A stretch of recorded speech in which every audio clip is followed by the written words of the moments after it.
Yes, yes, yes. On a Tuesday. It's already a Tuesday.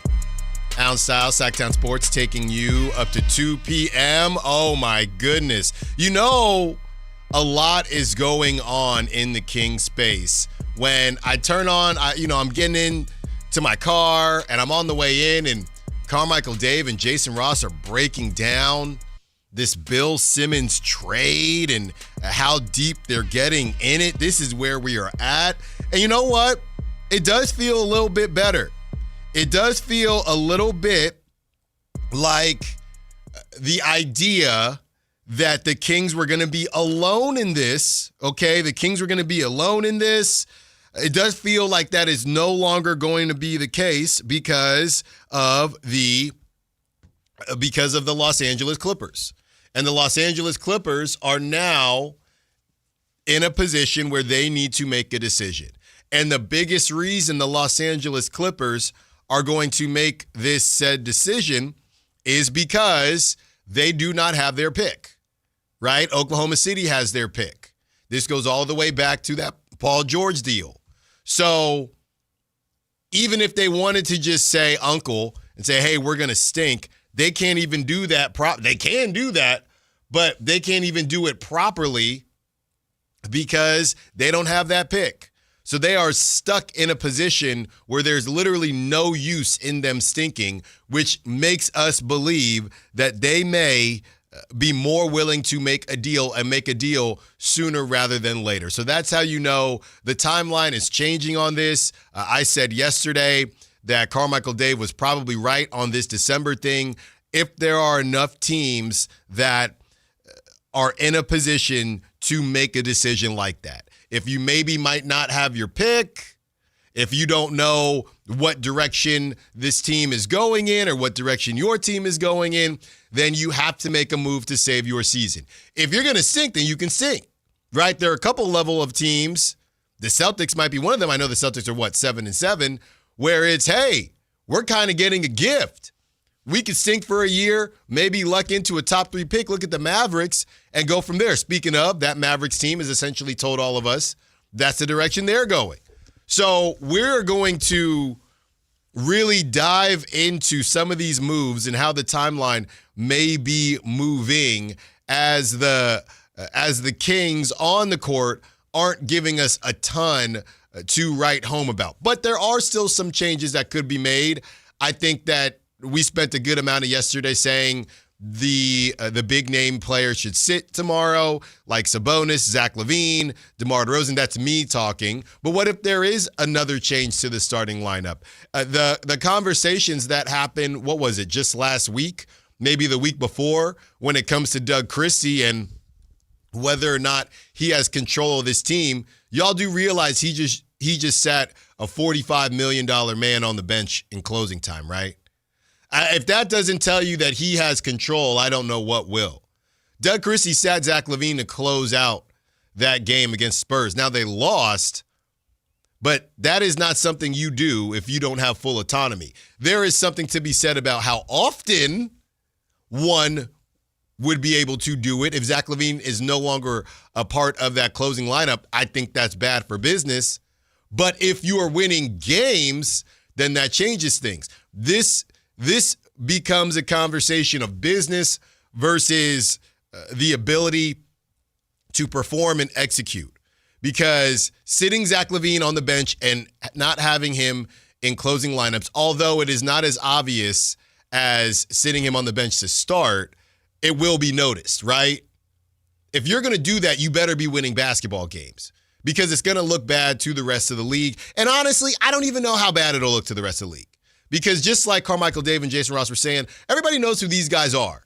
Everybody knows that Doug Christie, he's almost protected from, and this whole team is almost protected from their value, right? Because everybody knows this team doesn't make sense. So Zach LaVine not starting, is it really, or Zach LaVine not closing, is it really an indictment on Zach LaVine? Or is it just, once again, the 1,000th indictment on this lineup? So maybe Doug does have that level of freedom to just do whatever he wants because nobody's value, whose value is tanking in this season? Whose value? maybe the only person whose value may be dropping, in my opinion, is Domantas Sabonis. Because Domantas Sabonis, his production isn't where it was, and he does not look like the guy that was 7th on the MVP ladder. He does not look like the guy that was all NBA. That's the only guy. But there's nothing Zach LaVine can do, in my opinion, to truly sink his value. There's nothing DeMar DeRozan can do. I think Malik can gain a little bit of value, but I think it would be a little bit hard to lose value. So Doug really has a level of freedom to do what he wants.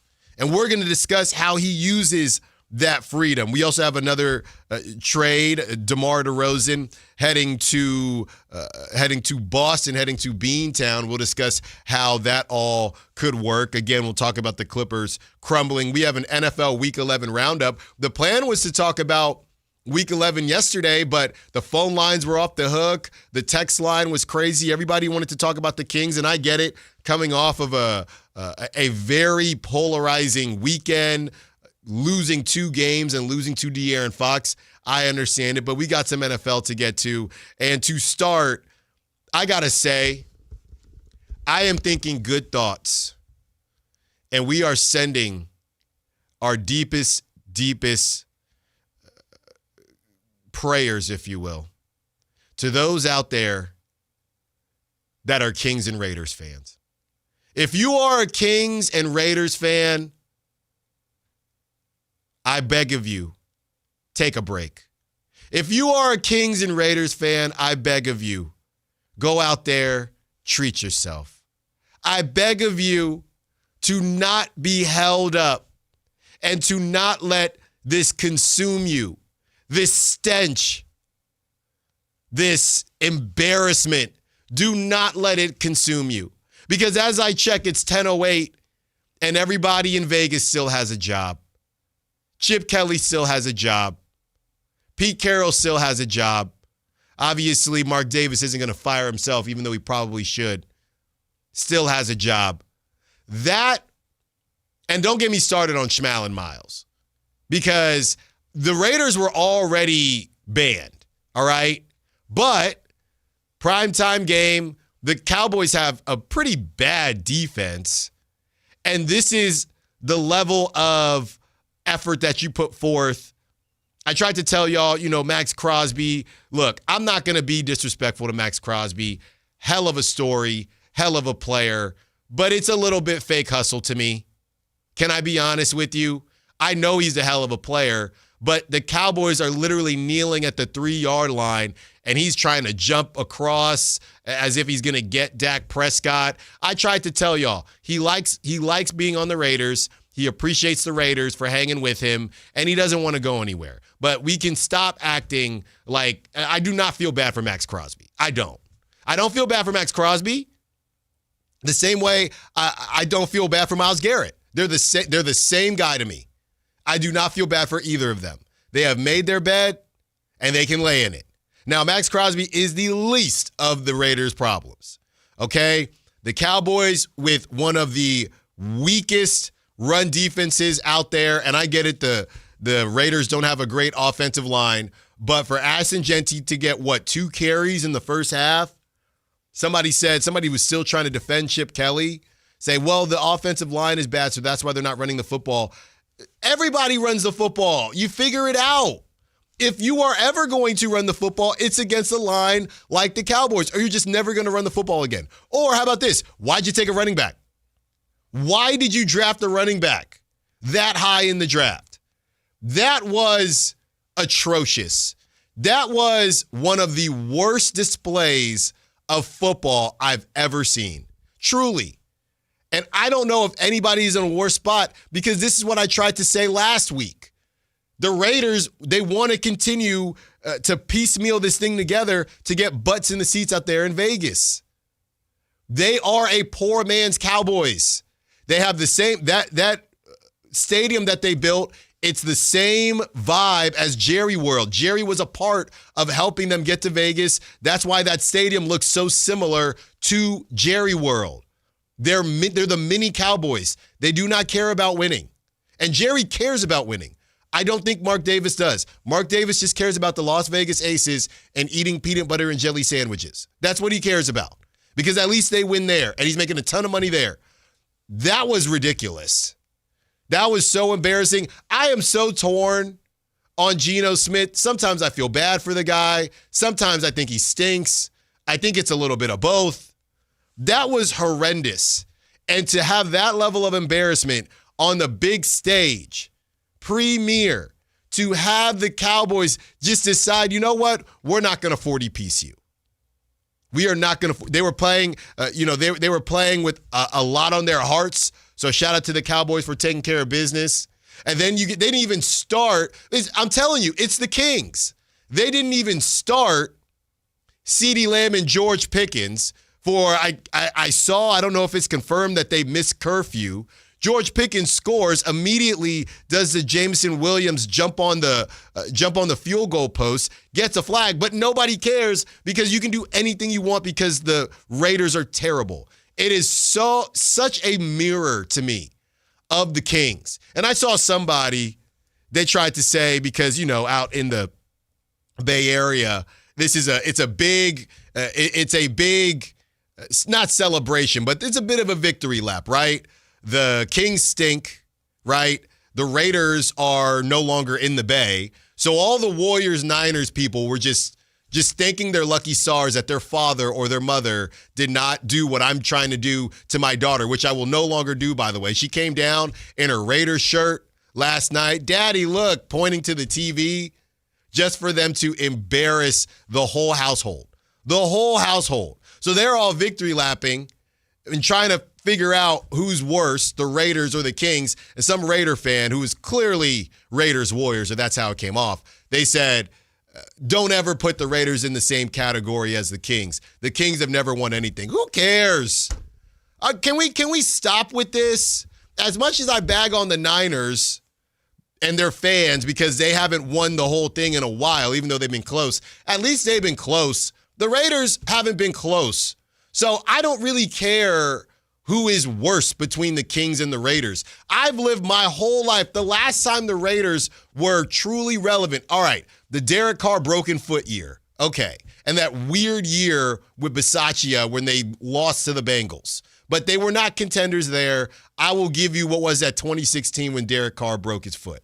But besides that, I don't think I had hair on my face yet. I think I was 11 or 12 when they lost to the Bucs. That's the last time. So just for reference, the last time the Raiders advanced or won a playoff game was 2003.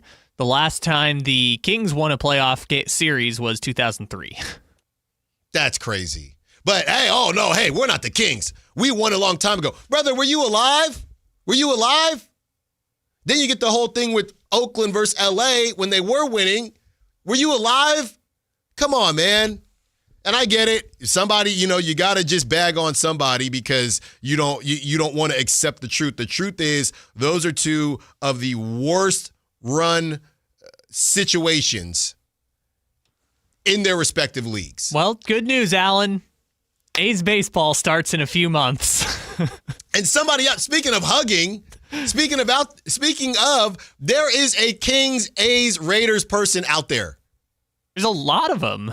Because a lot of people in Sacramento rooted for the Raiders and A's back when there was like a chance that the Raiders were going to come to Sacramento. So there's a lot of people out there that work for the root for that trifecta. What do you do? What do you do? If you root for the Raiders, A's, and Kings, I mean, you've been through the ringer these last 20 years. I was thinking about this yesterday. It's such a you can't help if you're born to a rich family, right? You can't help if you're born to a middle class family. You can't help if you're born to a family that is not as fortunate. You can't help all of that. And to a much, much lesser degree, a lot of people don't feel like that you have a choice when you are born into a family that has a certain fandom. But I am here to tell you today, if by the time my first is old enough to understand who's winning and losing, if she comes to me and wants to jump on the Niners bandwagon or whatever it is, you know what I'm going to do? I'm going to clap for her. I'm not going to get upset. I will walk her Raiders stuff because I don't want her to live this life. You don't have to. That's the thing. I'm looking around. Out of all the teams in the NBA, out of all the teams in the NFL, out of all the teams in Major League Baseball, you chose the 3 worst situations. How does that, or you didn't choose. You felt a level of connection to them. That connection for me to the Raiders left. And I got to ask, look, man, I'm going to say this on the air, and y'all can call me what you want because I know we get on Kyle. Not that I would go to the Chiefs. Can somebody help me out with the rules? I'm talking if you're a Kings fan. I don't care. I don't care today. Kings fan, Raiders fan, A's fan. I know the A's are, and the Raiders left too. It's very similar to, I told you this before, Kyle, when I got my scholarship to Temple, this is before the transfer portal. The coach that recruited me, he parted ways, right, with the school. So you're allowed to leave. Now, he left in like the late summer, so there was nowhere, you know what I mean? Everybody's pretty much ready to go. But in theory, you had a free pass because back in the day, you had to sit out a year to go D1 to D1. You had to sit out a year. So I could have went somewhere else, but, you know, they said, hey, we're not getting rid of your scholarship. You can still show up. It's just the coach doesn't know who the hell you are. So I ended up staying. But you get a free pass, okay? So I want to know, what is the level of free pass for Kings fans, Raiders fans, and A's fans? 2 of them left. I know you get a free pass for the A's and the Raiders. Kings, they did not leave, okay? They just stink. What is the level there? I want to know. This is the theme of the show.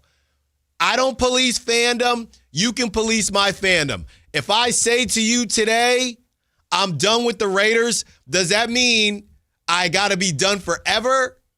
Right? What if I say I'm done, but I don't go to another team and I'm just dormant? I'm like a volcano. And then if they're finally good, I can, because I'll be fair weather. I don't care. This is what I try to tell y'all. I don't have a problem with fair weather fans. I don't have a problem with you not paying attention. You pay attention when that team gives you something to pay attention to. If you want to pay attention when they stink, okay, cool. I think a lot of Kings fans right now are on the edge of their seats trying to see if a move's going to be made and what's next. But if they were in the middle of, let's say, for example, the Jazz, you can watch the young guys if you want, or you could say, you know what? I'll check in when the Jazz are actually good. I'll check in a couple years when somebody makes a name. That's what I want to do. By the way, because this is what it is right now. I was in transportation, right? They were driving us to the concert, okay? Driving us to the concert, and this is where it's at with the Kings. And I haven't said this before, but the Kings need to be very careful. I'm in the car, and I've talked about this on the air before. I'm in the car, dude that's driving me, okay? He's got a Niner hat on. He's got a Niner hat on in the car. So, you know, of course, I'm going to plug my show. He's a driver. He's in his car all the time. This is obvious. So shameless. I'm thinking, no, of course I'm shameless. I got kids to feed. So I will walk you through my normal process, right? So, man, your Niners got the Cardinals this weekend. Yeah, man, yeah. I'm excited for it. So what else? Are you you just like the Niners? You like other sports? Are you Niners Kings? What you got? A big Kings guy, you know? No, Warriors? No, I'm Niners Warriors. Okay. Whoa. Okay, are you from the Bay? No. No. I got my girl is from the Bay though. Like, this is what we're talking about. You have to put together something that people care about. Because I'll tell you right now, I'll go out in Sacramento or wherever. A lot of these sports bars that we're talking about, I'll be honest with you, a lot of them will not have Kings games on. They won't necessarily have Warrior games on, but they'll just have random ESPN.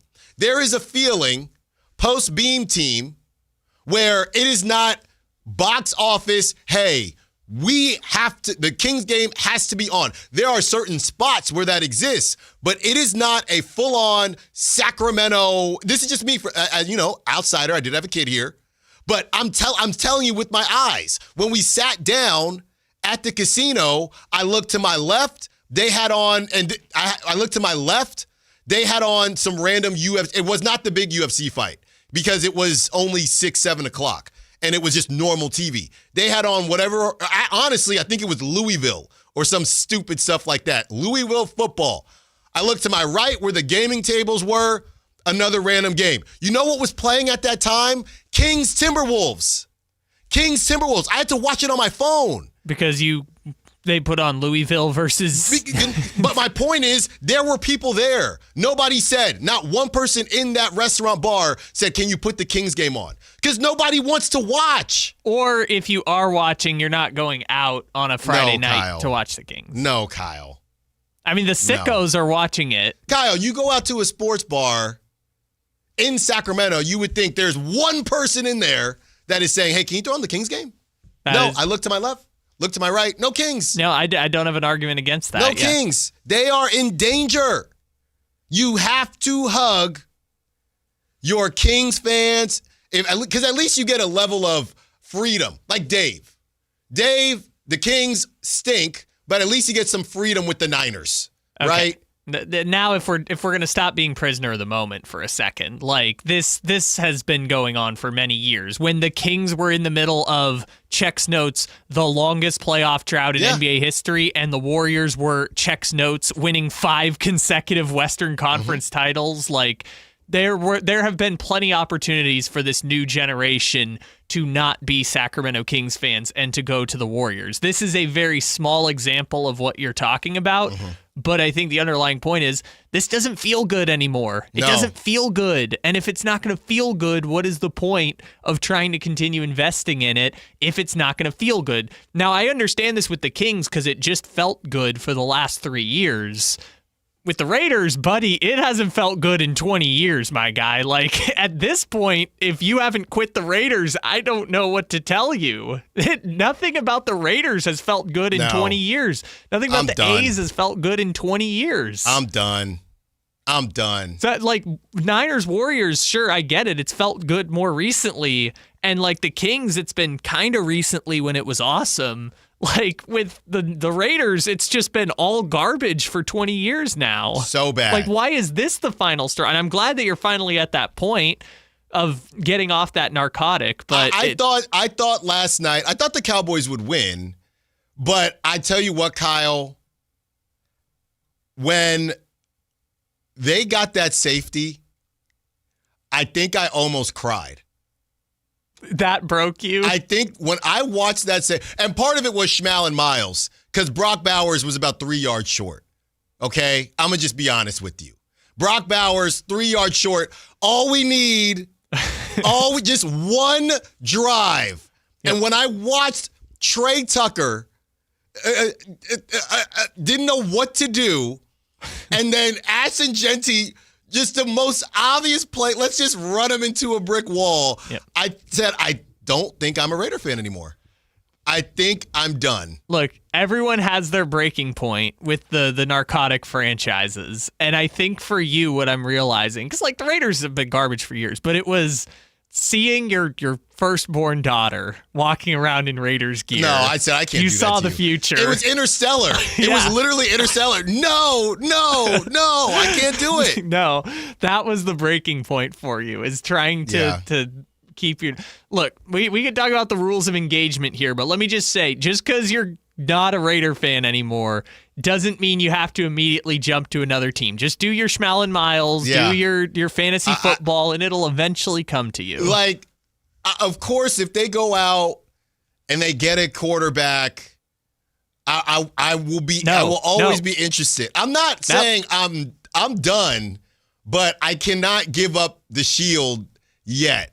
But I am not paying attention to them ever, not for the near future. Well, no, just for this year. Then they'll draft a quarterback, and you'll be like, I'm back in, or they'll trade. Well, they haven't drafted one. Yeah, I've been waiting. But they will eventually, and you're going to be back in. Maybe that's what it is. I am not paying attention to the Raiders until they draft a quarterback. Or until in the first round. Or until they have a quarterback that actually looks like they have a chance to be something. A bunch of things to get to. The Clippers, they're also crumbling. That's another team. At least they had a good run, right? I mean, a couple years longer than the Beam team, but they've had a ton of trash seasons too. So can the Kings take advantage of it? Allen Stiles, Sactown Sports. Around here, Maverick is more than a name. It's who we are. My dad climbed power poles for a living, and he taught me to keep homes running when it gets cold. This November, donate 5 canned foods to our holiday food drive and choose a furnace tune-up or an electrical safety check. We'll collect your cans at the appointment and keep your heat comfy and your lights steady. So the only thing whistling is the kettle, not your ductwork. Visit callamaverick.com. Limited November appointments. Some restrictions may apply. Just announced, Stockton Honda has been named #1 of California's best car dealers in 2025 by USA Today and Statista. This prestigious award is based on thousands of customer reviews and recommendations, ranking dealerships for service, value, and satisfaction. Out of hundreds evaluated, Stockton Honda is proud to be #1, recognized for all-around excellence and commitment to our customers. Visit Stockton Honda, where reputation meets the road. Anytime, anywhere, it's all here.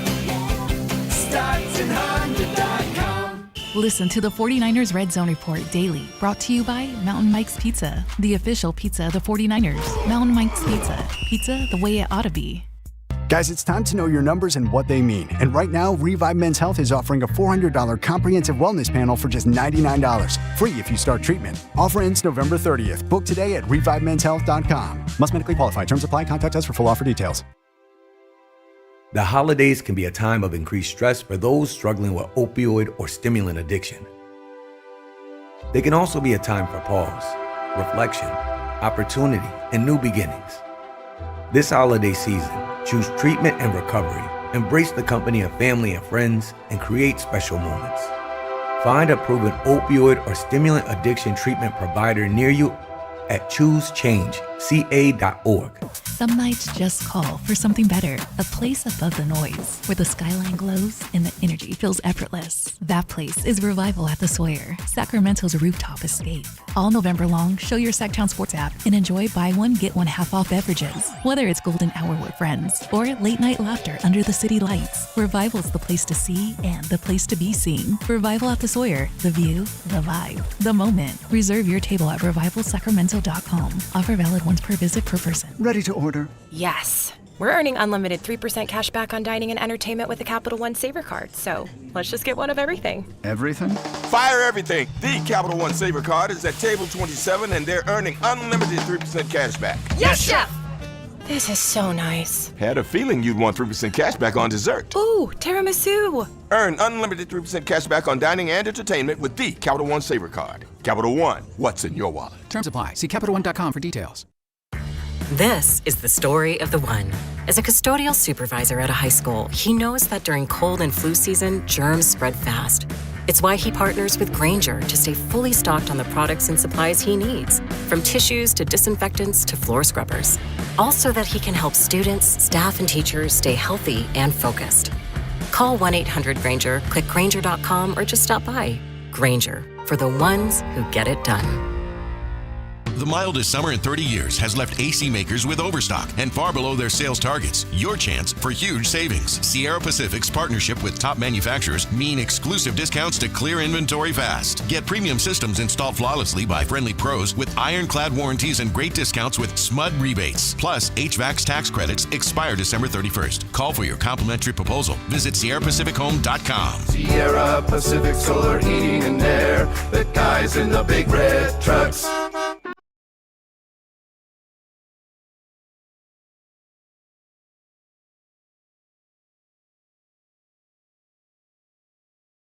Allen Stiles. Watch the show on youtube.com/Sactown Sports 1140. Or listen on the Sactown Sports app.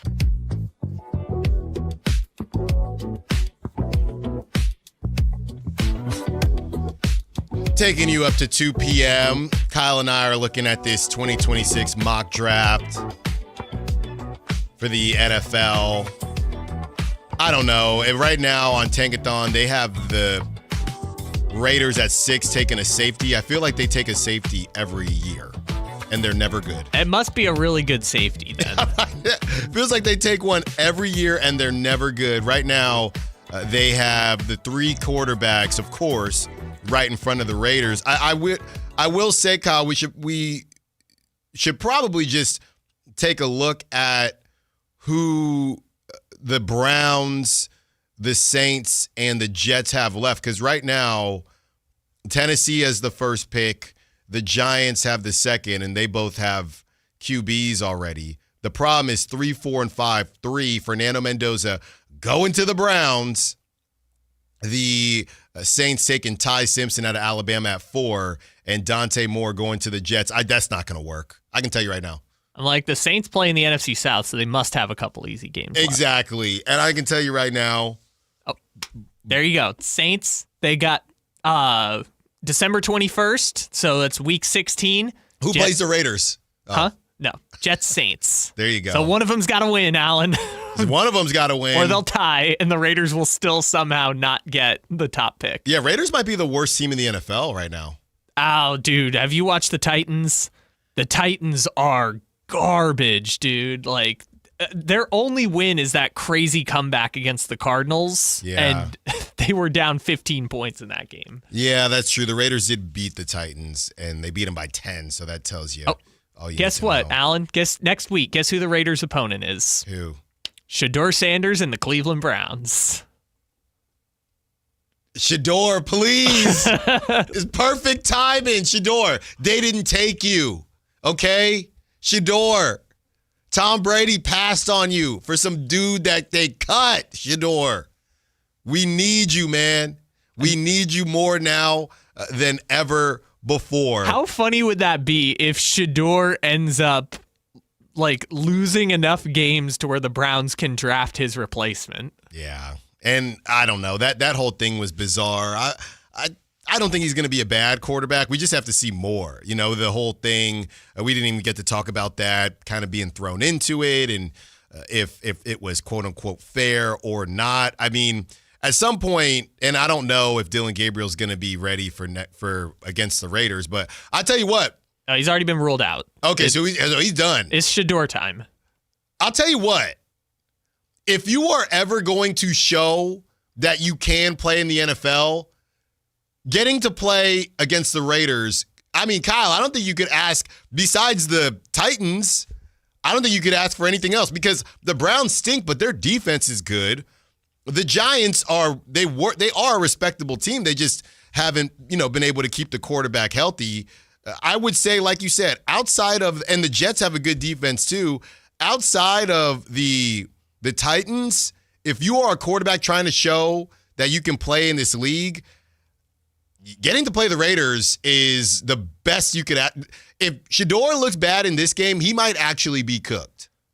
See, I don't want to give that assessment of a quarterback because you can't, I'm not even comfortable saying J.J. McCarthy is toast yet, and he looks awful. Oh, well, yeah. Well, I didn't like him to begin with. No, I didn't either, but I also am not comfortable saying he's cooked because he's only played 6 NFL starts. So I don't want to say Shedeur is going to be cooked, but he's also not been given the keys. He's only starting because Gabriel's in the concussion protocol. But to me, Kyle, you know what we're talking about sports scars. You know what has kind of scarred me a little bit? Trey Lance. That whole draft. Trey Lance and Justin Fields. I tried to defend. And Zach Wilson. I tried to defend Trey Lance. Turns out Trey Lance probably is not an NFL quarterback, right? I don't know. I saw him on Sunday. You saw him? Yeah, he filled in for Herbert when they were down 30 points. Sure. So I don't think that he's an NFL quarterback. And I tried to defend Justin Fields. I said get him to a better situation. The Bears moved on off of him fairly quickly. Didn't work out in Pittsburgh, and it's not working out in New York. So my thought process is you don't have to be really good immediately, but you have to. And Justin Fields, the problem with Justin Fields flashes, that's just you as a running back, right? Justin Fields does not have a highlight tape that is very extensive of, wow, look at that great quarterback play. It's, wow, look at that athleticism. So I need to see, and you're right. I mean, Shedeur, this would only be, his first, it would be a first start and his third quarter, starting it would be his third quarter in the NFL. So you're right, but you do get a gift against, and I get it, even the Raiders are better than whoever they were facing at Colorado. Don't get me wrong there, but you got to show something. You can't look because obviously the Ravens defense, they've been hot and cold. There's these defenses that play up, right? The Ravens defense can look terrible, then it'll play up. The Steelers defense is going to play up. There are defenses out there, the Vikings, they're going to play up. The Raiders defense is terrible. So if you make them look good, then okay, he needs to give us something to talk about. Well, I think that's the other part that, again, if I'm going to play devil's advocate to my first point, is like Shedeur could go out there because he's not like Jackson Dart, where the Giants were like, you're the starter going forward. Mm-hmm. He's Mac Jones. He could go out there and throw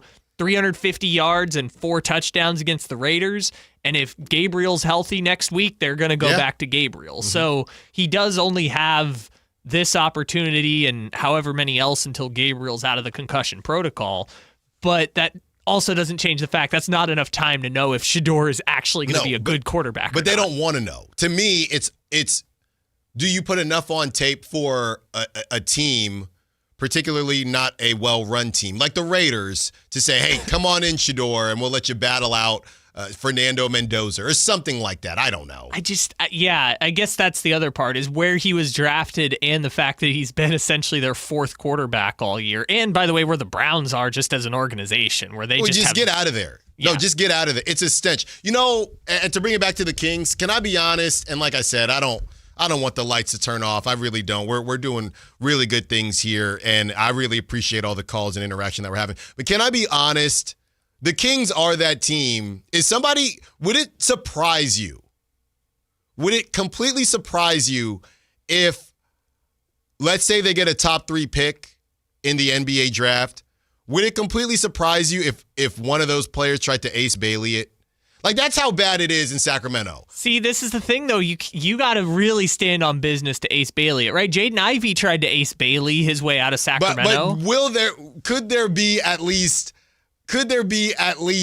a mini Ace Bailey situation where they say, oh, well, he's late to showing up to camp, and it comes out from his agent, hey, he doesn't want to go to Sacramento, and the Kings have to draft him anyway and act like everything's honky-dory? Because I feel like if I were one of those 3 guys, and I'm looking, Kyle, we could do Tankathon right now, especially this season, because you're gonna be tempted. Right? You got the Pacers, okay? I'd argue, and this is just me looking at it as is, the teams that every other team has something to at least say, hey, okay, Indiana just went to the finals. They're going to get Tyrese Halliburton back. Washington, they're all young, right? That's where Ace Bailey wanted to go. Right. They're all young. They're going to stink together and get good together. Right now, number 3, we go to Atlanta. Oh, my goodness. You get to go to Atlanta and that young crowd, or that young crew, you be good there. Brooklyn stinks, but at least it's New York. Number 5 on the list, Sacramento.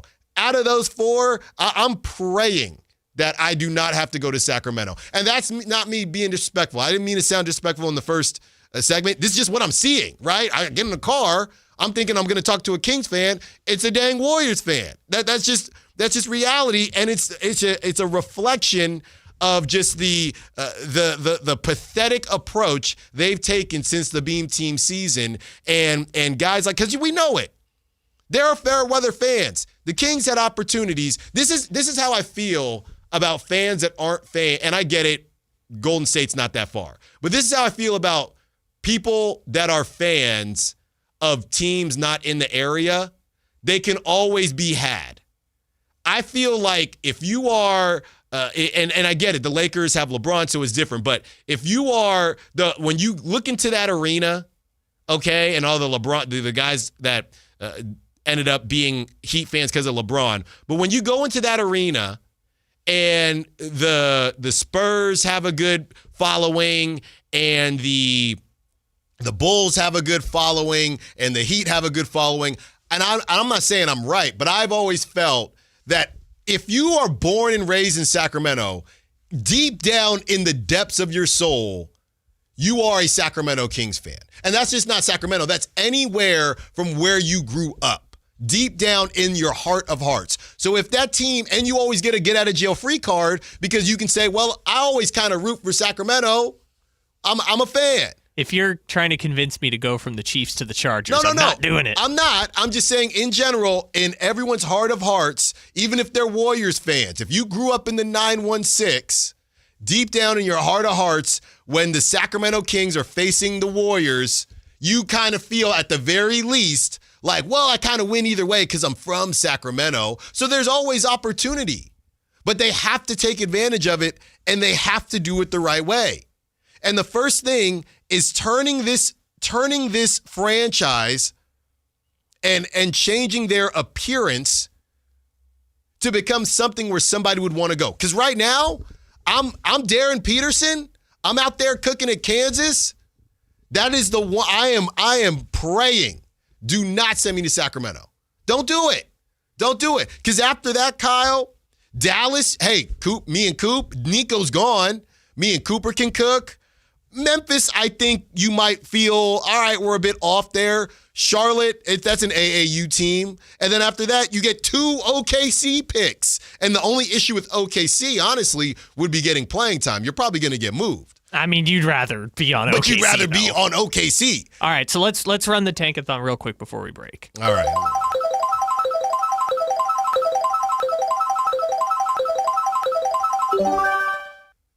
Didn't move. They sat at 5, so they're still 5. Then I ran it again, and they dropped to 8. So let's go with 5. Okay, sure. We'll go with that. So, well, I guess it's gone now. But in the original 5, who were the ones? I reset it. But yeah, okay. I reset it. So I was like, it would have been better to see, who are they trying to dodge? I just ran it again, okay, just for fun, and we're over time. I'm acting like Carmichael Dave. I ran it again. They jumped to number 4. The Kings did. That's a nightmare, right? But at least you're not in the top 3 if you're the 3 top prospects. Look, Kyle. In this last one, it's going to make you sick. Boston jumps up to 1, 12 spots.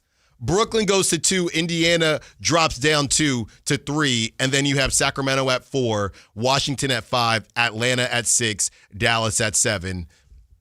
Don't go. I want to go anywhere but Sacramento.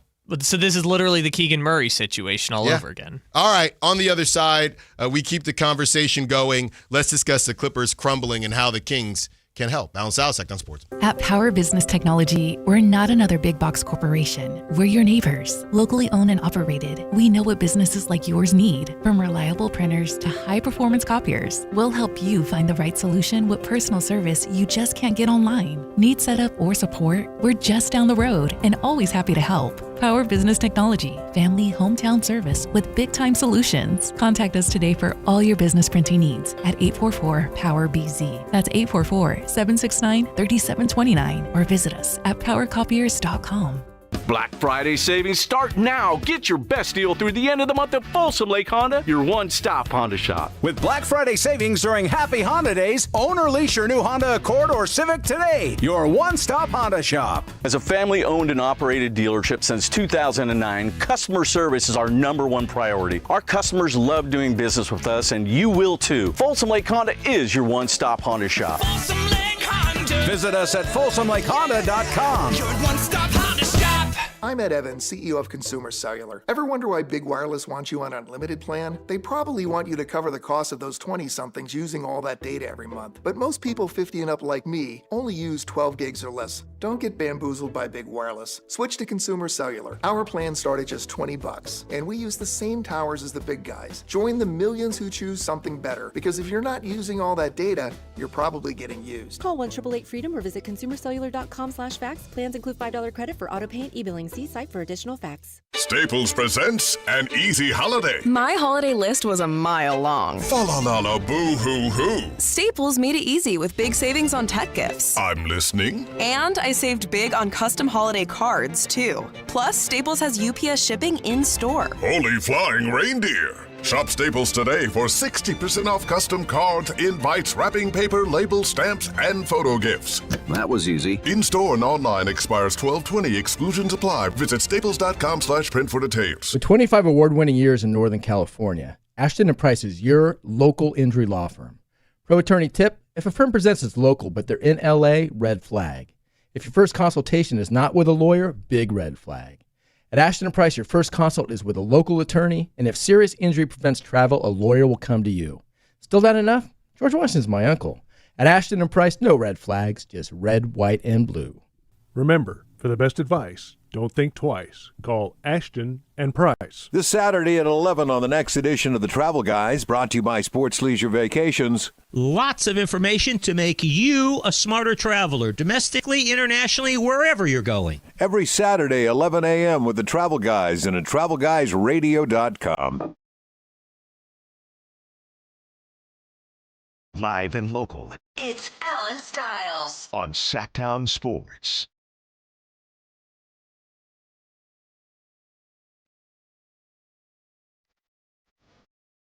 Taking you up to 2 p.m. And the Clippers are a complete disaster. At least the Kings have their pick, right? At least the Kings have their pick. And the Clippers do not. That's headed to Oklahoma City, who could actually get any of those three guys. What would they, but honestly, though, what would OKC do if they got the first pick? They'd trade it, right? The first pick? Yes. Or top three. No, I think they would keep it because their whole thing is they're about to have to pay that's their true. three guys. So Jalen Williams is probably, hey, see you later, buddy. I mean, it depends. By the way, I saw on the tape, I thought DeBanza was like 7 foot tall. What's happening? I thought he's 6'9". Is he a forward? He's 6'9", yeah. I thought DeBanza. I told you he's like Paolo. I thought DeBanza was a big man. Anyways. No. So, anyways. Have you watched the highlights? I mean, have I watched the highlights, Alan? What are we talking about? I just thought we were talking about another Kevin Durant over here, not No. All He's like him and the good boozer. Both of them are about 6'8", 6'9". DeBanza. 3 is good. It's the kind of these bigger guys that can handle the rock. That's what they are. Okay, just want to make sure. I mean, if I'm OKC, I probably keep the pick because if they're gonna keep all three of Shea, Jalen, and Chet on maxes, they're going to have to lose Cason Wallace and Aaron Wiggins and Caruso. Yeah. So having a cost-controlled top pick, well, actually, technically 2, because they would get the Jazz pick if it's 9 through 14. Getting 2 of those would kind of help. I mean, that would be like their new Cason Wallace. Yeah, I saw somebody yesterday I'm not even really going to bring it up, but there was a it's not even news, but rival execs may be looking at Keon Ellis. Well, everybody's looking at everyone, but I was reading the comments and somebody said, get him to OKC. He can take Isaiah Joe's minutes. This is gluttony at the highest level here, dude. I know. Will you shut up? I'm so sick of them already. I mean, look, Hartenstein is going to be gone maybe after this year. I know he has a team option, but Hartenstein might be gone. You could just move Chet to the 5, get one of those bigs. Yeah. Either your first lottery pick or your possible second lottery pick. Yeah. Plug him in. I mean, the Thunder can do a lot of different stuff. Or they could do what they just did with the Kings and just trade that pick back to another year and just keep kicking the can down the road and keep the picks. Yeah, so the Clippers, they do not have their pick. So they're a bit stuck. 4-10 to start the season. They lost to the 76ers last night. It gets worse. Derrick Jones Jr., future King, is out for 6 weeks. Kawhi is still out and also somewhat being investigated by Pablo Torre and the NBA. They are down so bad that Chris Paul has found his way back into the rotation, and he had not been playing a lot when they started the season. John Collins has been in and out of the starting lineup. You had before he got injured, Derrick Jones in and out of the starting lineup. They're a mess, and they literally cannot just lose and get a top pick and kind of refresh this thing. So I don't know what they do. It reminds me of the Suns because the Suns, they've given up all their picks. So they have to make a move. We've talked about DeRozan before. Bill Simmons, that's what Dave and Jason Ross were talking about, a possible move there, and we can discuss that one as well. But they have to do something.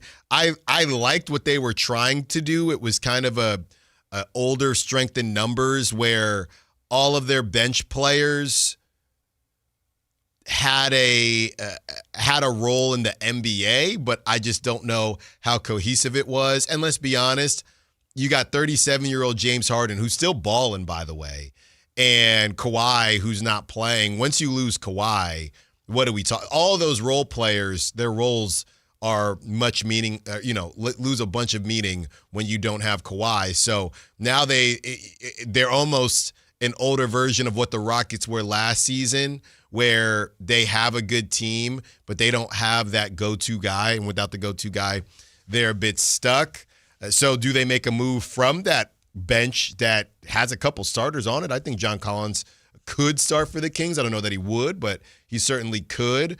Or do they just hope that it figures itself out? I know Brook Lopez was recently signed, and Collins they recently traded for. So those timelines on when those guys would become available would be, I think, December and then January and things like that. But yeah, they have to at least try something, because what's the point? Almost just in spite, I'd want to try something just so OKC doesn't get a top 3 pick, just on principle, if I'm the Clippers. So this is kind of where I feel like you have to be brutally honest about the state of your franchise if you're the Clippers, right? Because Kawhi is a free agent in 2027. Harden, I believe, has a player option for next year, but they're probably going to want to re-up him through 2027. So if there's 2 years with this group, and you look at the writing on the wall this year and say, hey, we're not going to be able to compete next year. Like, we're not going to be able to win the West or win anything meaningful in the West. Does the fact that you don't have your own pick act as a deterrent from doing essentially the OKC thing of like, we're going to trade veterans and get younger and try and develop players and see if we can get some kind of draft picks in return, right? Because yes, there's no point in tanking, but there is a purpose in developing young players for when you do want to compete and sign free agents in 2027. Yeah, no, that's a good point. Because if I'm the Clippers, I just looked up their draft pick situation. They don't have their own pick until 2030. There's also pick swaps in there, so they'll get first. So you have to go, essentially what you're saying is, funny enough, you have to do what somewhat of what the Thunder did. You got to go second draft. Well, you got to go second draft as well as try to get some picks, because Harden at that price point, I don't think he's netting you a high level first round pick. No, I think he would. I mean, Harden's been awesome for them. I know he's been, but to me, I think Harden is very Kingsy, right? Harden being awesome is better than DeMar being awesome, because I think Harden can help your team more. But I don't know how much somebody is going to say, you know what, that's what we need. I don't know. Depends on the team. I think the Harden trade would look similar to the Kevin Durant trade that the Suns just made, which is like the Suns knew they didn't have their pick, but they opted to go younger with Jalen Green, who obviously hasn't played, Dylan Brooks, Malawak, Nick Richards, those like 5 second-round picks. The Ryan guy. Yeah, Ryan Dunn. Like they essentially said, hey, just because we don't have our own pick, our best path forward is to get younger, balance out the roster a little bit more. We might not compete now, but it's better than just continuing to trade our picks into oblivion. I feel like that's kind of what the Clippers have to ask themselves, which, by the way, I just looked at their draft picks. So they have a pick swap next year with OKC. So the Thunder can swap picks with them next year. Then their pick goes to the Sixers. Then their pick swap goes to the Sixers. Then they finally get their own pick back. So they kind of have to ask themselves, what is the best direction? Because honestly, their best path might be just get to 2027 and see if we can sign some big money free agent. On the other side, the 11 o'clock hour is upon us, and you know what that means. We are diving deep into how to fix this mess. We have a trade where DeMar DeRozan goes from Sacramento to one of the most storied franchises in the history of the NBA. And you're only going to hear it if you join us in about 3 minutes. Allen Stiles, Sactown Sports. This is the story of the one. As a safety manager at a manufacturing plant, he does everything he can to keep his coworkers safe. He's to reduce risks, to keeping safety supplies in stock. And for that, he relies on Grainger. Grainger offers a broad range of quality products and next-day delivery. So he can all 800-GRAINGER, click Grainger.com, or just stop by. Grainger, for the ones who get it done. Hey everybody, it's Kyle Draper from Mercedes-Benz of Stockton. Now for the last 2 years, I've been sharing the great experience I've had being a customer of Mercedes-Benz of Stockton. From the sales department to the service department, they're top notch. And now is the perfect time for you to have the MB of Stockton experience. The Mercedes-Benz holiday celebration is on, and that means you can get super low rates on new and certified pre-owned models. Plus, they'll throw in 3 years of prepaid maintenance on select models. They make it easy and affordable for you to drive away in the car of your dreams. And if you have a trade-in, well, they're looking for all vehicles to purchase. Any makes, any models, just holler at my friends at Mercedes-Benz of Stockton. The Mercedes-Benz Holiday Love Celebration is the gift that keeps on giving. So take the short drive down I-5 and visit my friends at Mercedes-Benz of Stockton. And while you're there, tell them Drape sent you. Help elevate your company's pride with workplace tips from Cintas. The right workwear helps your team look and perform their best.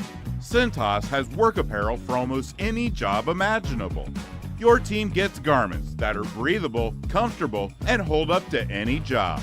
Cintas even handles laundry and delivery every week with no upfront investment. It's all part of Apparel Plus from Cintas. Learn more at Cintas.com. This message comes from Viking, committed to exploring the world in comfort. Journey through the heart of Europe on an elegant Viking longship with thoughtful service, destination-focused dining, and cultural enrichment on board and on shore. With small ships that bring travelers closer to the destination, there's more time to explore. And every Viking voyage is all-inclusive, with no children and no casinos. Discover more at Viking.com. Around here, Maverick is more than a name. It's who we are. My dad climbed power poles for a living, and he taught me to keep homes running when it gets cold. This November, donate 5 canned foods to our holiday food drive and choose a furnace tune-up or an electrical safety check. We'll collect your cans at the appointment and keep your heat comfy and your lights steady. So the only thing whistling is the kettle, not your ductwork.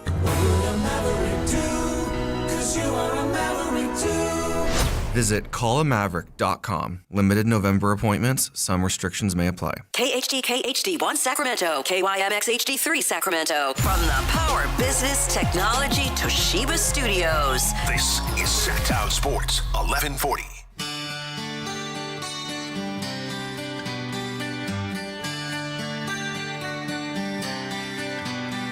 Your home for Kings talk and so much more. Live and vocal. Allen Stiles on Sactown Sports.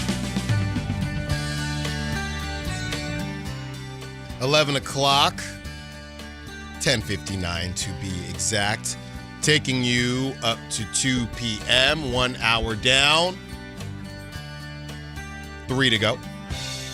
And we are not going to waste any time here. Funny enough, we had Brett Siegel on the show last week, but we didn't even get around to talking about this specific trade that he had cooked up, and we are going to do that right now. Everybody is moving DeMar DeRozan places, and I feel like we have been on this for a while now. The reality is it's no indictment on who DeMar is as a person or as a player.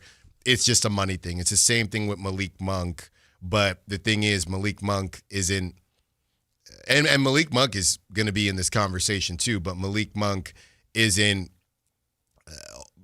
causing as much of a logjam as DeMar is, or I guess it's a different logjam. But in this move from Brett Siegel, they'd both be gone. So this is it. This is from the Grizzlies, which is funny because I believe this was done before Ja Morant was injured. This is what Brett had to break down The Memphis Grizzlies receive Anthony Simons. Everybody's trading Anthony Simons everywhere, by the way. Anthony Simons, Malik Monk, Jordan Walsh, a 2027 first-round pick. It's the one we got from the Fox. That's right. And a 2029 first-round pick, which is first-round or top 3 protected. A 2026 second-round pick as well. The Celtics would receive DeMar DeRozan, Devin Carter, a 2026 second-round pick, and the Kings would receive Ja Morant and Baylor Shireman. Now, again, this is before Ja Morant was injured, so it's easy to say no to this now. But look, prior to, I'm looking at it, to be completely honest with you, I'm more so looking at it, and I know Baylor Shireman is another guard, but I'm more so looking at it as it opens up a ton. I know you're paying Ja Morant and Baylor Shireman, a guard, he's 25 years old, shooting guard, he goes 6'6". But in my opinion, this would open up a lot of playing time for your young guys, and obviously Ja Morant. And this is maybe, Kyle, even a reason to do it, even with Ja being injured, because you're doing two things at once. You're moving on from Malik, which you were trying to do. You're moving on from DeMar DeRozan. I know Ja Morant is expensive, don't get me wrong, but you're adding Ja Morant to the crew kind of with a lower expectation, even though you're not paying him lower. And to your point, Kyle, I know we've talked about it as well. I know it sounds crazy, but he is kind of getting second-tier money, and he's in the third year of it. So I don't know how crazy this sounds just from a logjam perspective. Now, you would still have, in this move, you'd still have Schroeder and Westbrook. You'd be moving on from Schroeder. And then after you move on from Schroeder, it would be Ja, Westbrook, Zach Levine, Keegan, DeMontis Sabonis. And then off the bench, you would have more runway for Keon. Malik is gone too, so more runway for Keon, Neek, Schroeder. Yeah. In this scenario, Schroeder, Precious Achiuwa, Drew Eubanks, the rest of the group. And you probably don't move on from Schroeder immediately just because Ja, it's tough for him to stay on the court. I guess you technically also have Baylor Shireman. Yeah, right. But that going into next season, only 2 years left on Schroeder's deal, and only one would be guaranteed. He would be an easy move. It's funny that I'm kind of saying yes to this, not because of how good Ja is, but just because of what it would open up. And after this season, you'd have 2 more years left on the Ja Morant deal. And yeah, very similar to the Anthony Davis deal that I got cooked for on social media. This is 1 year after that 2027 timeline, but it does line up with DeMontis Sabonis, so you could just say, cool, now we're done with all of you. So I don't know. I mean, I'm saying yes, but I'm not saying yes because of Ja Morant's ability, if that makes sense. I'm saying yes because of what it opens up. Okay, let me ask you more of a philosophical question that I think will kind of tell me how you actually feel about the trade. Would you rather, same exact trade, would you rather give up the Kings 2029 first rounder with the minimal protection, or would you rather trade the Timberwolves 2031 first round pick with minimal protection on it? Same exact trade, but you're giving up a pick that is not your own versus your own pick. So you're basically asking how much you think this would work or not. Now you're catching on. But I don't necessarily care. Okay. I don't necessarily care. So you're fine with giving up the 2029 first rounder, knowing that even if they're bad, they get Ja Morant.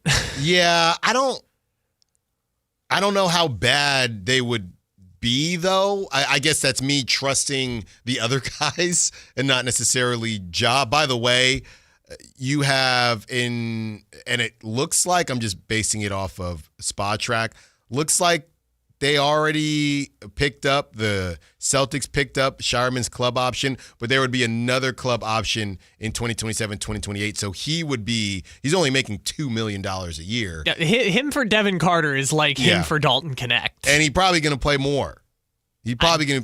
I don't know that, but I mean, it's a good guess since Devin don't play. I haven't watched enough Baylor Shireman to know what his role is on the Celtics, but you know what his role is.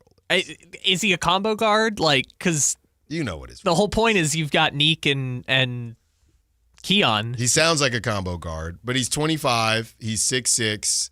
He is, you know what his role is. 53% from three. Okay. I can get down with that. You know what his role is. 2.9 points per game. So we're going to keep him over Keon. He is playing 10 minutes a game for a bad Celtics team, and he is taking 1.8 shots a game. Yeah, okay, so he's just Dalton Connect. Got it. But maybe he can play a little defense. With better PR. Maybe he can play a little defense. He's Dalton Connect without the damage from being traded and the trade getting turned down. Yeah, Dalton Connect without all the mental frailty that everyone says he has. I feel like Baylor Shireman cooked at some point. I don't know what game, but how did the Ja Morant trade turn into the Baylor Shireman trade? I'm just double checking. He had 17 in a loss against Houston. It was clearly a blowout, but he had 17. Okay, in November. So that's right there. When's the last time Devin Carter or Dalton Connect had 17? That's a good question. Devin was probably against the Celtics that one game, his homecoming game. I'll tell you what, that homecoming game, when Devin balled out, I thought, all right, are we going to do this? And we did not do this. Well, Dalton Connect had 16 against the Thunder. That was clearly a blowout. I genuinely don't know. I don't need to look it up. That was a blowout. That was him. How many Lakers were not playing? No, that was him blowing. That was him doing his business against the other Jalen Williams. Yeah, it was Thunder won by 29. Yeah, so I don't want to hear that. But I would do this deal just because of what it opens up. Hashtag free Devin Carter. You free Devin Carter. DeMar DeRozan gets to go to the Celtics, and they might even hold on to him when Tatum gets back. I think that's kind of a good fit. Anthony Simons gets to the Grizzlies. I don't know how much they need Anthony Simons and Malik Monk, to be completely honest with you, especially with Jalen Wells. I feel like that might get in the way of Jalen Wells. Simons is a weird one, though, because, he doesn't really have a position. That's what's kind of so strange about acquiring him is, you could put him as your primary ball handler and probably get away with it, but they also have Scottie Pippen Jr. While I think this is a deal that is reasonable, I think Minnesota, if they were really motivated, could beat that offer with Jaden McDaniels, Dillingham, Mike Conley reunion for a year or two, and the 2032 first rounder. Here's my question, though. If you're Minnesota, I know they were interested in Ja, but I'm be honest with you. If you're Minnesota, with what's going on to what you just said, Kyle, and I don't know who you'd have to give up, but if you're Minnesota, you looking at James Harden instead? I mean, if he's available, yes. Because it's just, to me, you know how I get down. It's just all about availability. Yeah. And James Harden is making 39. It's only the next 2 years, so it's kind of hey, let's see what we can do. It's truly their Kevin Durant, right, to what the Rockets did. Hey, and I know Rockets didn't have a guy and the Timberwolves have Anthony Edwards, but hey, let's see if this works. Right? I wouldn't want to move off of Jaden McDaniels, but maybe you just have to, and you say, we could probably find another Jaden McDaniels somewhere. Maybe it's time for Naz Reid to move on and get an opportunity in LA with the bigger role. I don't think they would move Julius Randle. I think the point would be to have them as a big three. But I think the idea is just to upgrade at the point. Yeah, you got Dante with 2 years left. You could do Naz Reid and Dante for James Harden and say, hey, let's see what we can do. Or it's either Naz Reid or Jaden McDaniels, one of the two. Yeah, I mean, I just feel like the Clippers would say we'd rather have Jaden McDaniels. Sure. But I don't know. I mean, that Naz Reid contract's kind of crazy. Like 5 years. You want to sign up for 5 years of Naz Reid Probably at not. $25 million a year? Yeah. But if I'm the Timberwolves with this calf thing with Ja, I think I'm done. And at least if you're, and that goes to another conversation, at least if you are the Grizzlies, you do have your own pick. So if you're going to stink, at least you could say, hey, we stunk. At least we're going to get a top.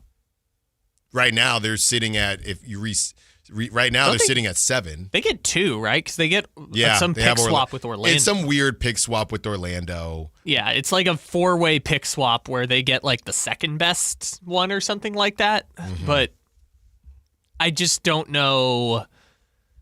I don't know if the offer that Brett Siegel came up with is good enough to beat other teams' best offers. Unless the Ja Morant market is so dilapidated that it won't make a difference. But I just feel like an Anthony Simons, Malik Monk, and a couple picks deal, while it's a fair deal, I just think someone else would offer the Grizzlies something more. I just think it sounds kind of Kingsy, to be honest with you. I think it sounds like the flexiglass. That's what it sounds like. We were joking yesterday. It feels very take the forerunner to my buddy's spot, right? It does not feel. If you're going to be the Grizzlies, hey, let's just stink it up.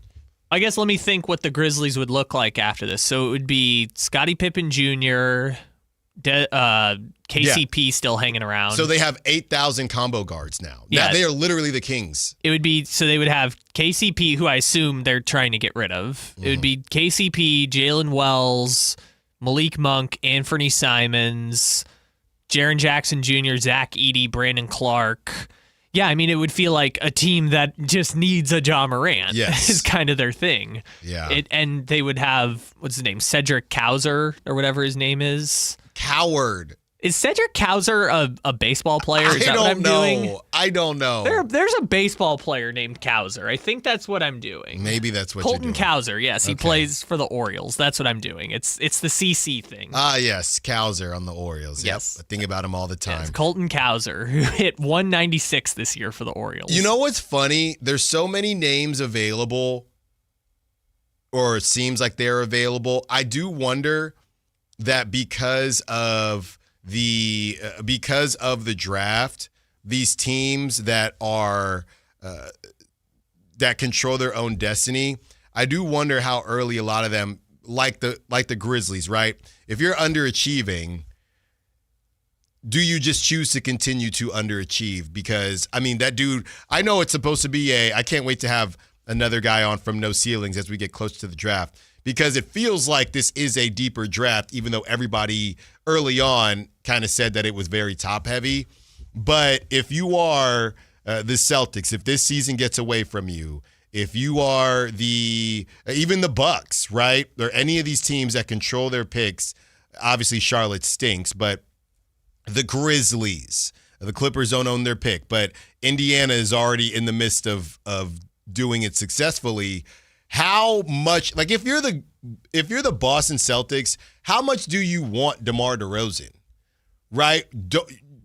Don't you maybe just want to say uncle and stink? Like, what is the point? We know in Boston, it's all about championships. You're trying to get Jason Tatum back, and to be completely honest with you, like I said before, a bunch of these guys are coming off of their Achilles. We have not had 3 guys coming off their Achilles in one season, 3 stars, and only one of them is past their prime. We got to see what Tyrese Halliburton looks like. We got to see what Jason Tatum looks like. Now, we wish them the best, and we hope that they are the same guys. But if you're the Celtics, are you going to trick off maybe if this thing starts to go sideways where you're getting a get-out-of-jail-free card because there's no Jason Tatum? Are you going to trade for DeMar DeRozan just for a little, I mean, you're the Celtics, right? A little second-round run with Jaylen Brown and DeMar DeRozan? Or do you just say, you know what? we don't really care if we stink. We're going to be freed of Anthony Simons at the end of the season. He's going to be a free agent. And we messed around and we jumped up some spots, and now we have the 3rd pick in the draft. Like, why would you want DeMar DeRozan? Well, the motivation for the Celtics would be to get under the aprons. That's the reason you're making these trades if you're the Celtics, is that you are paying Jason Tatum $60 million, Jaylen Brown $60 million, Derek White $30 million. And yes, you could just let Anthony Simons expire and let him walk, and that'll get you under the cap, but... You're not moving any of those 3 guys, though. No, but by moving Simons for DeRozan, you get, and Shireman, you get a little bit of relief this year below the first apron. And because DeRozan's is non-guaranteed next year, you can decide, hey, are we going to bring back Porzingis? Are we going to do this, but that? Kyle, but they have flexibility. How is that any better than just letting Simons expire?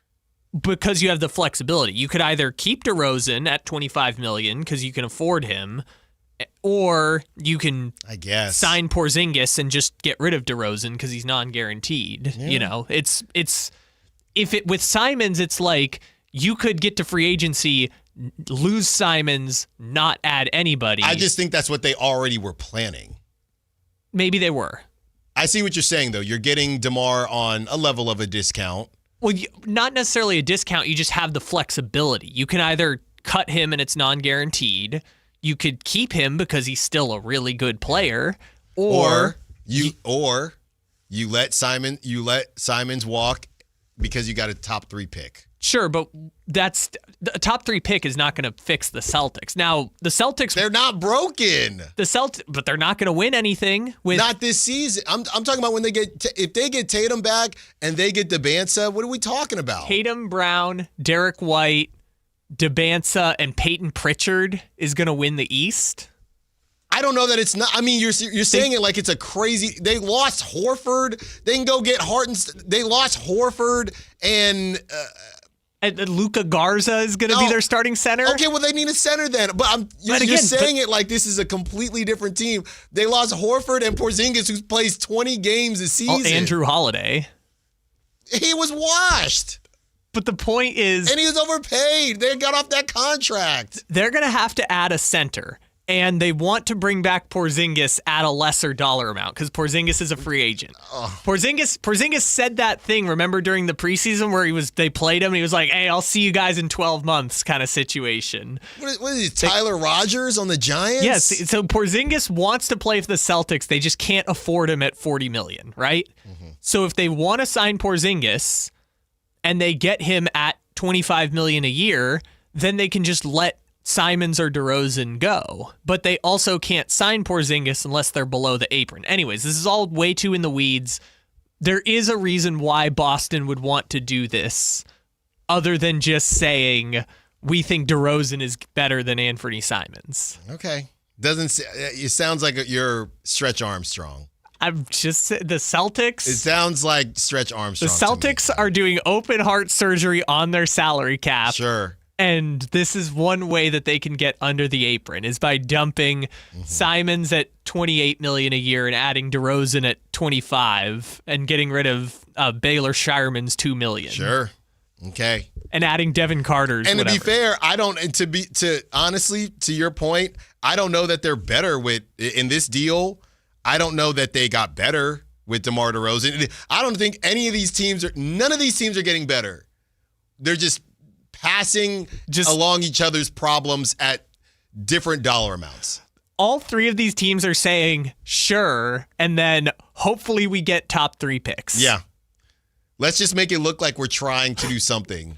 Wouldn't it be great if this trade happened and then the lottery was like, with the 3rd pick, the Sacramento Kings, the 2nd pick, the Boston Celtics, the 1st pick, the Memphis Grizzlies. Yeah. Yeah, I mean, I guess what you're saying. So the Grizzlies, I guess they get a little bit better just because at least these guys play. The Grizzlies kick the can down the road and say, we'll take the draft picks. The Grizzlies are doing this to keep people thinking that they're going to. The reason the Grizzlies are doing this deal is to keep Jaren Jackson's price tag high. Because if they completely blow it up, then they'll know, okay, you want to move off of Jaren Jackson too. This gives them at least a year of, oh, yeah, okay, maybe something happens. Or the other part is we make this trade because Ja Morant is absolutely cooked, and we're never going to get a better offer than this. His value's just going into the pooper. The Kings do it because they're the Kings, and it's a little bit of freedom for some of the other positions. You'd be losing DeMar, Devin, and Malik Monk, so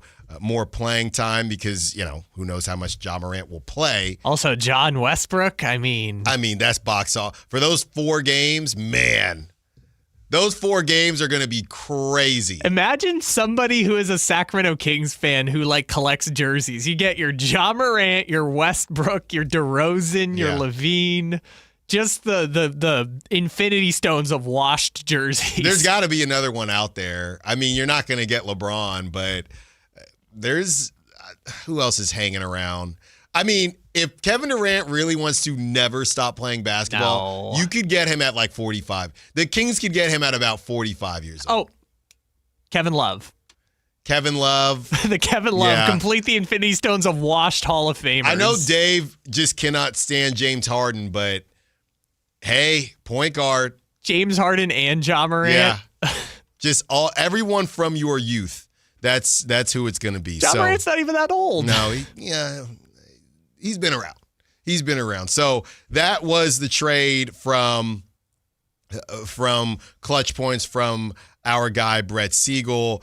I think the Grizzlies say no just because I think the Celtics, like Kyle said, they'd save $3. So maybe that they would do the deal. And the Kings, obviously the Kings would do the deal because they're the Kings. But to be fair, Carmichael Dave did say that the Kings are not going to invest any more into this squad. And Ja Morant would definitely be an investment. But it would be a different investment because I do think you'd be opening some playing time up for some of the other players. And, maybe that's worth it. But in my opinion, I can't do the lack of availability for Ja. And when I say this stuff, and I know there might be a joke from time to time, I do feel bad that, his body isn't allowing him to stay on the court.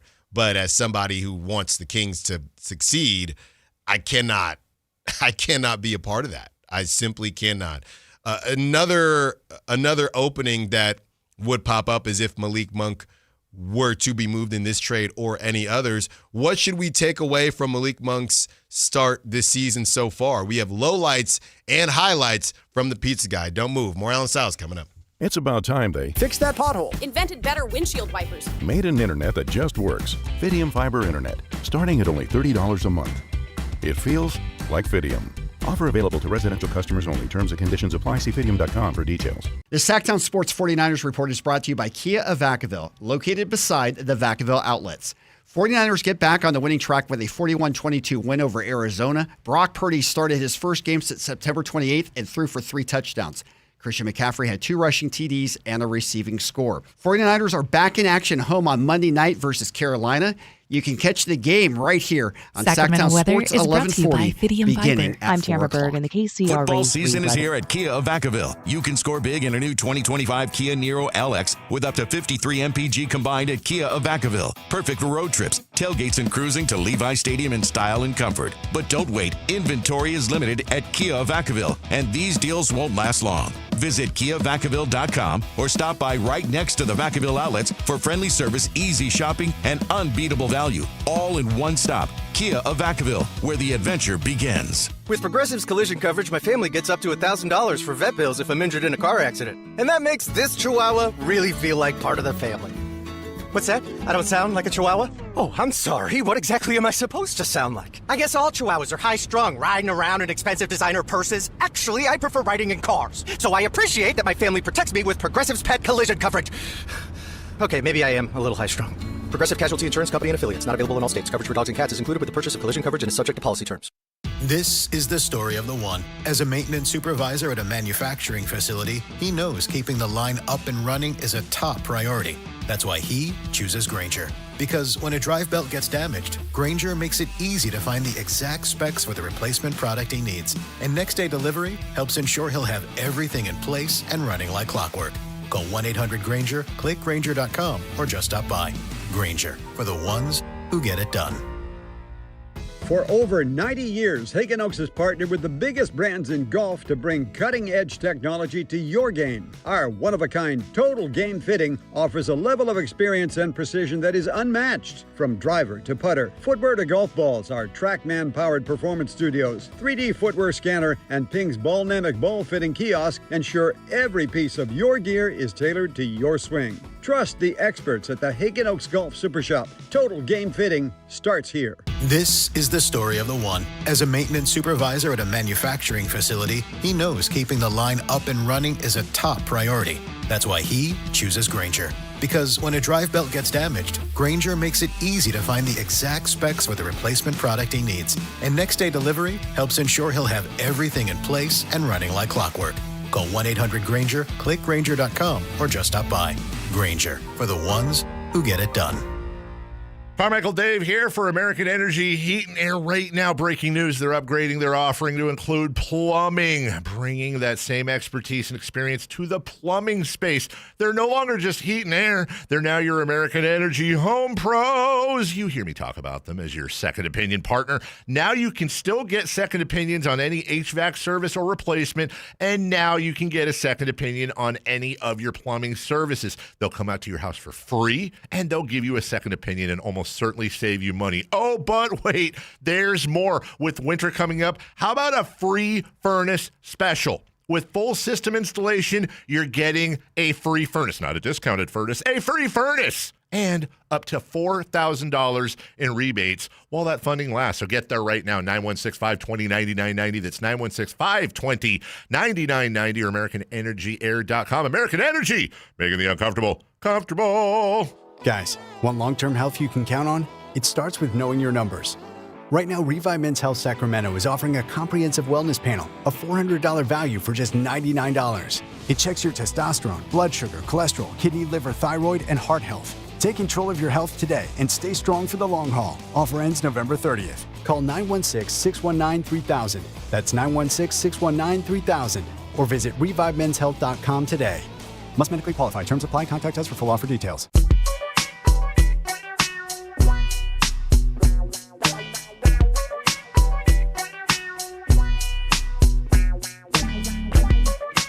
Allen Stiles. Watch the show on youtube.com/Sactown Sports 1140. Or listen on the Sactown Sports app. A lot of different ways to approach this thing, man. And obviously, the Kings and Kings fans want to put their best foot forward, and no one cares more about Kings fans than one Malik Monk. And he's had quite the confusing season. All right. Nobody really talks about him being squeezed out because he is a vet. He's not a young player. But from obviously being moved or they tried to move him at the beginning of the season and being in trade talks, I don't think that's affected him, but his playing time is being affected. We have the lowlights and the highlights. Let's start with the lowlights at 24.3 minutes per game. It's his lowest since the Beam team season when he was at 22.3. 13.1 points per game, lowest of Sacramento Kings' career. 10.4 shot attempts per game, lowest since Beam team season. He was at 10.3. 2.1 assists per game, by far his Kings' career low. 3.9 per game with the Beam team. 1.5 rebounds per game, lowest since his rookie season in Charlotte. So, yeah, he has had some, I think, electric shooting nights, but just not a ton of consistency. Obviously, he was out doing daddy daycare, so congrats to him. But he just hasn't had the same consistency in playing time that we think we've seen from Malik. And it's almost as if I would be interested, Kyle. It feels like it's declined for him. Like at the beginning of the season, it was him and Westbrook kind of doing their thing. He wasn't closing, but him and Westbrook kind of doing their thing. And then it does feel like, and there's no connection, obviously, but it does feel like he had some ankle soreness. He was out for personal reasons. And ever since he's been back from the personal reasons, obviously it has nothing to do with him missing time, but it feels like the team has moved past that beginning of the season where it was Malik thrives, and I don't think there's a ton of organization now. They're trying to figure out how Domantas Sabonis fits, but Malik does really well when it is more street ball-y. Hey, get to your spot. We just need somebody to save us. And I do feel like maybe you could argue the rise of Westbrook hasn't only affected Schroeder, but it's also affected Malik. Malik can push the pace. Malik can get the ball to the big men. And with Westbrook doing that, just feels like he doesn't have a real role right now. And that's kind of been a tough situation for Malik to be in. Yeah, I think a lot of the numbers that we listed out there, less minutes per game, less shot attempts per game, less assists per game, I think those are just typical signs of someone getting squeezed out, right? Or at least squeezed out, relatively speaking, to what they were doing before on the team, which isn't a surprise. I mean, between all the trades this summer and him coming off the bench and never really having a conversation about him being in the starting lineup. Like, even when Zach LaVine was out, it was like, well, no, we're going to start Westbrook. Like, even while all of that was going on, now we just have the numbers that say, hey, he's kind of getting squeezed out in terms of his production. I can't tell if this is a good question or a stupid one, but the teams that we just brought up, as far as the Clippers, the Celtics, to a lesser degree, the Grizzlies, who would you rather have, Malik Monk or DeMar DeRozan? Some of the pros and cons are obvious, some are not. DeMar DeRozan is bigger, even though he doesn't necessarily play like it. DeMar DeRozan is more consistent. DeMar DeRozan does play more, though. And the one thing that I will say is DeMar DeRozan seems to be a little bit more available. Now, again, I'm not including Malik's personal reasons, but he has been nicked up in each of the last two postseasons for the Kings. Now, on the other side, Malik is younger. Malik is more explosive. Malik is a better three-point shooter, even though DeMar DeRozan is shooting it, I think, at a higher percentage this season. I know Malik was hot to start the season, but that could have cooled off a bit. I'm just double-checking. But definitely, Malik is at 44%. Now, Malik is taking 4.5 threes a game, and I can tell you right now, I don't think DeMar DeRozan's taking that. So Malik is shooting the three-pointer at a good clip, but in theory, you would just believe that Malik is a better three-point shooter than DeRozan. I think to answer your stupid question that I don't think is that stupid, different answers for different teams. If I'm the Clippers, I more so want DeRozan because I need a high usage rate scorer. Yeah. Boston, I'd more so want Malik Monk. A, contract is lesser, but B, I want someone who is more of a three-point shooter. Because if Boston wants to run the offense, that's what I thought about this DeMar DeRozan thing. What is he going to do on that team, chucking up a bunch of threes? Yeah, that's the other part. Is because DeRozan is a really good player, but Boston, I think, without Porzingis, Holiday, some of these guys, Horford, Hauser is still going to be there. I think they're going to have to change how they ran their offense from the championship seasons. Yeah, let's get to some of the highlights for Malik Monk. 45.6% from the field, best in his Kings career. 44% from three, career high mark.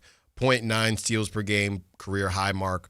1 turnover per game, fewest since his rookie season in Charlotte. And 90% from the free throw line. That is his career high so far. So obviously it's a young season. We don't know if the lows will stay low. We don't know if the highs will stay high. But what I do know is that his responsibilities on this team and his usage on this team have definitely dropped. And I don't really know what the path is for that to change. If you're running Westbrook out there as well as Dennis Schroeder, Keon's going to be getting some minutes in there. And then you got Nick Clifford, who's a 2-3 as well. Yeah, this is a name that we haven't talked about as much as DeMar DeRozan. I think because DeMar DeRozan's the older player and things like that. But Malik Monk, they're probably taking just as many. I mean, they were taking more calls for Malik Monk this offseason than DeMar. So I wouldn't be surprised if randomly Malik is the first one to go. As we're all looking at DeMar DeRozan, these teams, they might, even though there's more of a money commitment long term for Malik's deal, it's a lesser AAV. And I think at this point, this is what we talked about in the offseason, he might be hitting that point in his career where he might be kind of Dennis Schroeder-ish, where he's bouncing around because everybody always needs to score, but you don't really it's kind of like he's the good fun time, right? You don't really date them for too long, but hey, for a summer here or a summer there, it's like a fling. That's kind of what he might become just because of the type of play that he is. Hey, you need to spark off the bench and somebody got hurt? We got a Malik Monk for that. He could be that guy as he gets a little later in his career. Well, and he also made more sense on previous constructs of the team, right? When the Beam team was the Beam team, it was like he's coming in off the bench and he's the De'Aaron Fox, right? Yeah. And honestly, what he was doing on the Beam team is kind of the model for what DeRozan's late career might look like. But I just don't know. I think we'd all be surprised if he finished the contract with Sacramento, not because of like direction of franchise, but just like 6 years in one place is a long time for a role player. Yeah. You don't typically see role players make it that long on teams. It's turned into the tech world, right? You stay at a tech company longer than, I don't know, 3 years. You get to year 4. That's pretty good, right? A role player on a move. I know we've gone back and forth whether or not Malik is a good contract or not. Over the summer, over the offseason, he turned into a bad contract. But I still think there is a level of value there. It's just, you're under 20 mil and you can randomly drop 30 for us on a night. We could use that for a playoff run or whatever it is. So, unfortunately, because I do know that, especially now that he's got a kiddo, I do know that it's nice to put down roots, but it just kind of feels like that's the type of player he is. He's also kind of in the wrong career profession for putting down roots. Like, you just can't really do that in the NBA. No, but I mean, Shai's going to be able to put. I'm just saying, I don't think it's the wrong profession. I think it's just a role player, right? And it's a role player also at a bad time. You know what I mean? Like you said, he's hitting the back end of his time at the tech company, right? There's Kyle, very similar. Once you've been at the same company and there's a CEO change, right? Are you going to get acquired? Are you not going to get acquired? The other employees, your coworkers, they're gone now. This is around the time where you start looking around saying, okay, it might be time. It might be time for me now. Obviously, in that situation, you can leave or you get laid off, which has happened to me. Sure. It happens. Okay, I'm just looking up. But the tea leaves are always there. You start losing free lunches, right? Your Fridays, you don't get Fridays off anymore. They're way less transparent in all hands meetings. That's when you know, something's coming here. I don't know if I'm going to be safe or not. And Malik Monk is probably, as he told us on Media Day, hey, my agent initially told me if I don't get traded, what was it, the first day of free agency, then I'll be good. And I didn't get traded, so I'm good.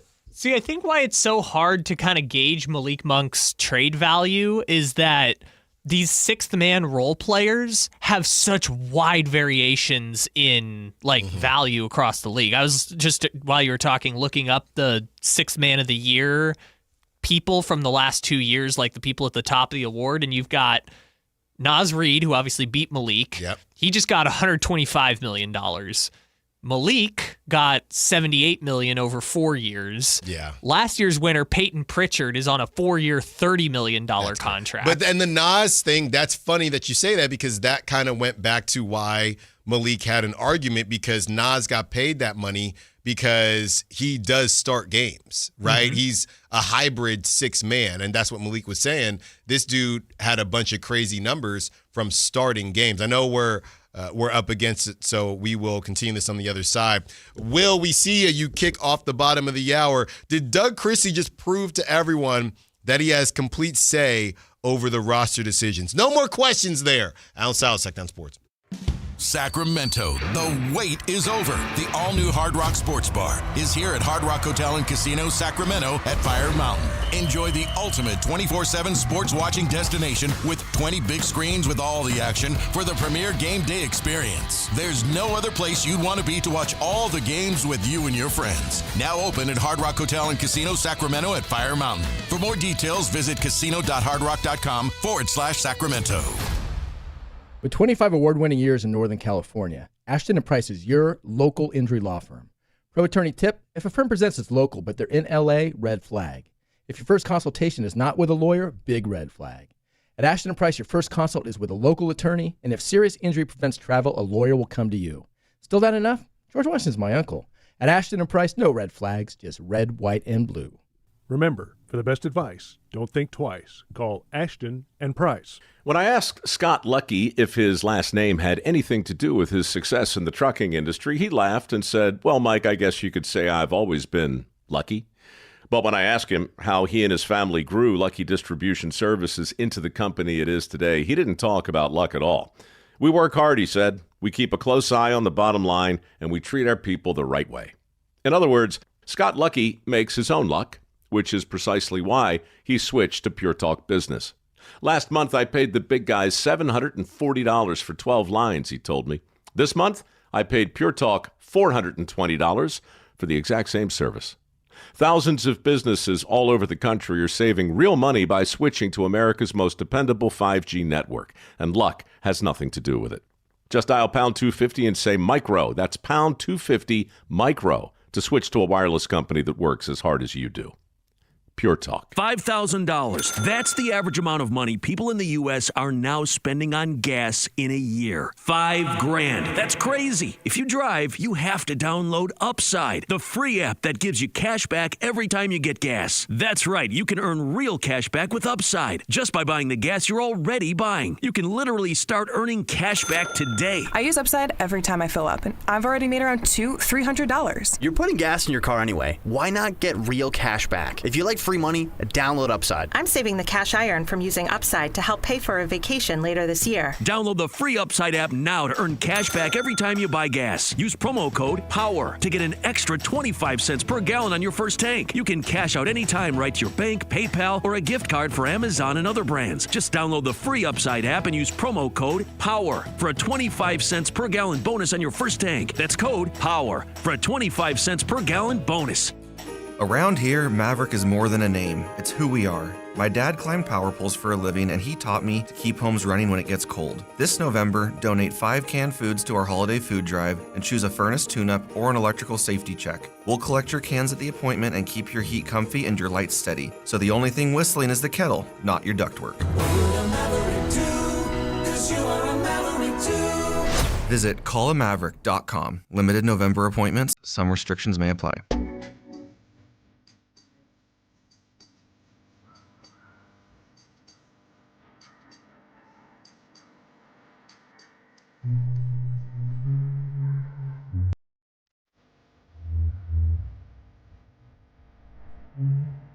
Allen Stiles You've been joining the show by texting 916-339-1140. on Sactown Sports.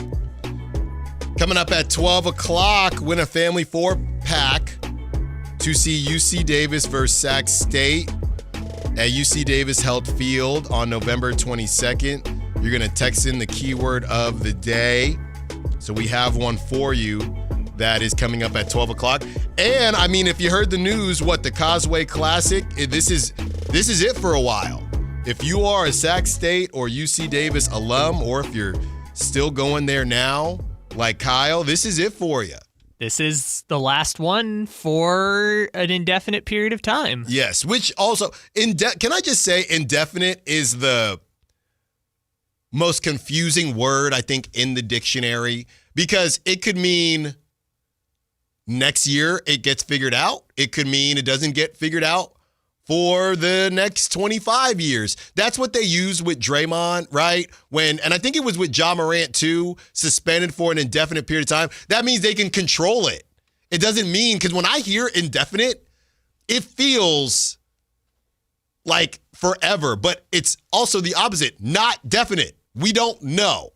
We do not know. So when I hear indefinite, I always think, oh man, we're not going to see him for a second. But then I started to realize that means that we can control everything. We are the Warriors, and Draymond went and saw a monk on an Amazon Prime show. So now he's good to go. And Ja Morant went to 96-hour counseling retreat in Florida. And now he's good. So because we said indefinite. That one was always the funniest when they sent him to a weekend counseling retreat in Florida, and they were like, okay, Ja Morant's fixed now. Yeah. We're fine. Yeah, indefinite. So I mean, yeah, it is in their control. It seems like Sac State has to get their you-know-what together. Well, I think we got UC Davis on our airways, but I think you talk about a little bit too much dip on the chip. That's kind of what it might be seeming like, Sac State. We'll get over to the Causeway Classic when we get there. We got FBS on our mind. I mean, they messed up the scheduling. Everyone's scheduled years in advance. Sac State has no idea who they're playing. Yeah, we got a lot on our mind right now, so we'll get to you little Aggies, a little bit later. Mikey Williams, you see? 30-point game the other day. I saw he's balling. I'm just saying, saying. Can't forget your roots. Just saying, UC Davis beat them on Friday. Just saying. Yeah, but Mikey balled. Yeah, Mikey did ball out, but they didn't beat Davis. I'm just saying, can't forget your roots, Sac State. All right? Give the people what they want. And just in case the people don't get what they want moving forward, you will go to the last one for an indefinite period of time.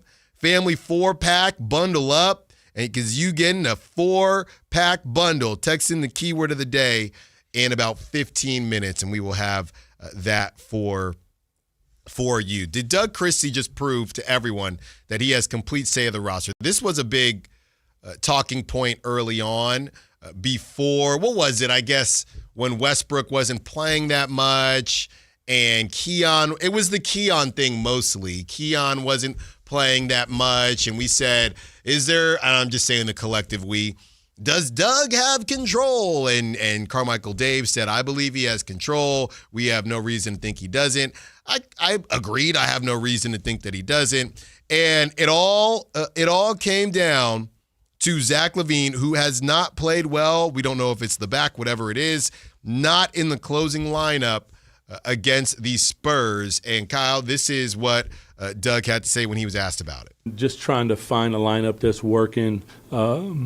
And I just saw him in the hallway and just said, Malik got going, trying to find something. He found a little bit of a game. I was getting ready to put him back in, and Malik hits a shot, gets to the free throw line, or I can't remember exactly what it was. But then, as the game went on, I knew it might have been cold, so wasn't 100% sure. But nothing, like Zach is who he is. He's who he is for us. But on any given night, we're trying to find rotations that allow us to get over the hump and win a ball game. And tonight, not a big deal. So, of course, he's trying to downplay it. I would say this. I don't know how much it matters as it's a one-off. And obviously not closing games isn't as obvious as not starting. If Zach LaVine got removed from the starting line, it's the same thing they did with Dennis Schroeder, right? And Dennis Schroeder only making $15 million. And you had Chris Haynes talking about it, Westbrook, and I know it's Westbrook, so that's part of it. But Westbrook is entering the starting lineup and all this stuff. It would be the same thing if Zach LaVine did not start. But not closing, that's just going to be an internal Sacramento thing. Nobody's really going to notice it, at least right now. Like, you'll never hear Bill Simmons or anybody saying, yeah, I don't know what's going on with Zach LaVine and his market. He's not even closing for the Kings right now. Like, nobody would say that, right? So it doesn't come off the same. But I will say I would be very surprised if this was something that became a norm.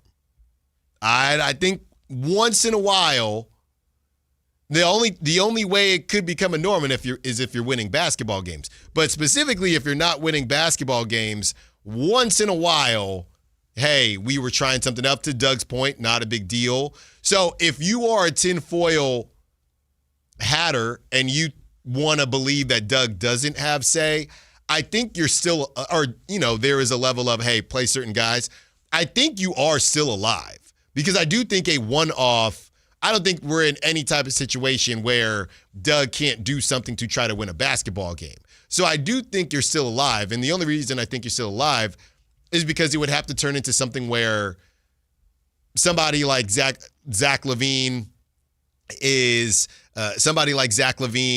is no longer starting, but not closing for one random game. I think it did show us that Doug has a level of power that he should have as the dang head coach, but also as a one-off, I don't know that you can say, see, Doug does have the power because they were trying to win a basketball game. And when it comes to Russell Westbrook and Dennis Schroeder, both those guys are Scott Perry guys. So you're kind of fighting between, well, was that Doug's decision or not? But, I mean, both of them were brought in by Scott Perry, so you can't really make a distinction. If there was another guy, and I'm trying to remember, because they ran, it's just tough with Keegan Murray out, but they ran Westbrook and Schroeder together. So they did a bunch, yeah. So who wasn't starting in those games? Well, LaVine was out for a couple of them. That's right. Then these stupid injuries.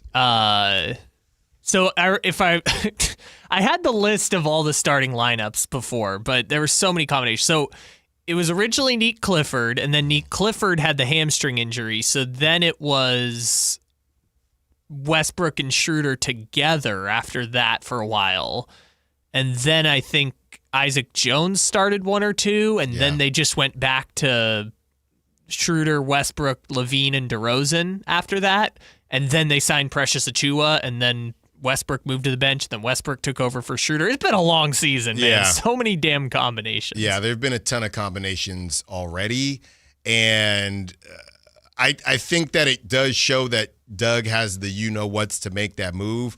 But this stuff, I don't know. This stuff, if you're not winning games, it's funny because the Kings are almost to a point where they're trying to do almost too much, right? Are you trying to tank? Are you trying to win games? Obviously, Doug is trying to win games. So if he's making a move, and are you trying to keep the value of these vets? Can the value really change that much? If DeMar DeRozan or Zach LaVine gets moved from the starting lineup, is that a bad look for that trade value? Just seems like there's a lot going on that the Kings are trying to accomplish. And I almost feel like they need maybe they have one internally, and Doug is going to be caught in this because it's not all going to be good for him, but just feels like they need to prioritize a little bit. Okay, I found the starting lineup combos. Please bear with me here. Okay. So game one, it was Schroeder, LaVine, DeRozan, and Clifford. Then Clifford got hurt, so it was Schroeder, LaVine, DeRozan, and Isaac Jones. Isaac Jones stunk, so then they went Schroeder, LaVine, DeRozan, Keon Ellis. Then they went to Schroeder, LaVine, DeRozan, Westbrook. They did that for 3 games, minus the one where Westbrook got moved to the bench and they started Dylan Cardwell randomly against the Bucks for a game. Then they went Schroeder, DeRozan, Westbrook, and Neek Clifford when Zach LaVine was out. Then they went to Schroeder, LaVine, DeRozan, Westbrook again, this time with Eubanks. Then they went to Schroeder, LaVine, DeRozan, Precious Achiuwa, and now they've gone back to Westbrook, LaVine, DeRozan, Precious Achiuwa. All that within 12 games. Ridiculous. And look, you can't blame him. I think maybe that tells you right there that, Doug is doing whatever he wants to try to get it done. So any idea that it is not in his control, I think that might be a little bit overstated. But at the same time, we'll know more as this season goes. Go ahead. Also, for anyone who's curious, 12 different players have started for the Kings at least once. 12 o'clock hour coming up. We know the teams that are supposed to be bad, but what about the teams that could take advantage of this opportunity? Could this be a quieter trade market due to a strong 2026 draft? Allen Stiles, Sactown Sports. Visit SactownSports.com and join the Sactown Sports 1140 newsletter. This is the story of the one. As a safety manager at a manufacturing plant, he does everything he can to keep his coworkers safe. From finding ways to reduce risks to keeping safety supplies in stock. And for that, he relies on Grainger. Grainger offers a broad range of quality products and next-day delivery, so he can always play it safe. Call 1-800-GRAINGER, click Grainger.com, or just stop by. Grainger, for the ones who get it done.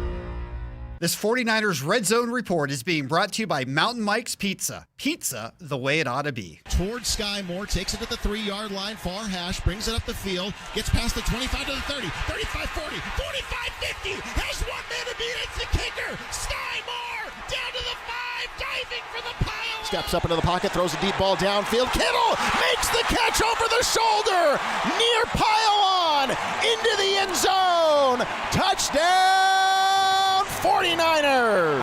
Ready, set, win big. When the 49ers win, you score. With 49% off any large pizza, only at Mountain Mike's Pizza. Celebrate every game day with your favorites from our legendary crispy, curly pepperoni, bold sauced up wings, garlic butter drenched sides, and gooey sweet desserts, all hot, fresh, and built for a Niners victory. Download the Mountain Mike's app, join Mountain Rewards, and turn every Niners win into a pizza party. Let's go Niners! Mountain Mike's Pizza. Pizza the way it ought to be. Get Black Friday savings during the Happy Honda Days excitement going on now at Stockton Honda, Northern California's best Honda dealer. You'll score big with low payments, top trade-in value, and a huge selection of new Hondas. Don't wait. The clock is ticking at StocktonHonda.com. Anytime, anywhere, it's all here. StocktonHonda.com. Based on the results of the study recognized on June 18, 2025, USA Today's list of California's top car dealers 2025. KHD1 Sacramento, KYMX HD3 Sacramento. From the Power Business Technology Toshiba Studios. Sacramento's official home of the 49ers. San Francisco. Sactown Sports, 1140.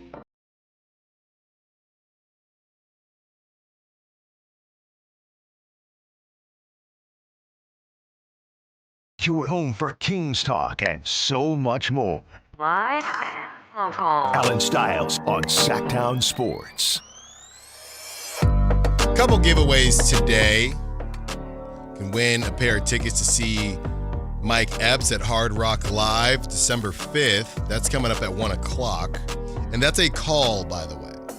Okay? So that is a call. But we have a text right now. Win a family 4-pack of tickets to see UC Davis versus Sac State at UC Davis Health Field on November 2nd. Text in the keyword of the day to 916-339-1140, 916-339-1140, 916-339-1140. Today's keyword of the day is Hornets. It's Hornets. Buzz, buzz. Okay. HORNETS, Hornets. So that is your code of the day if you want that family 4-pack to possibly the last Causeway Classic.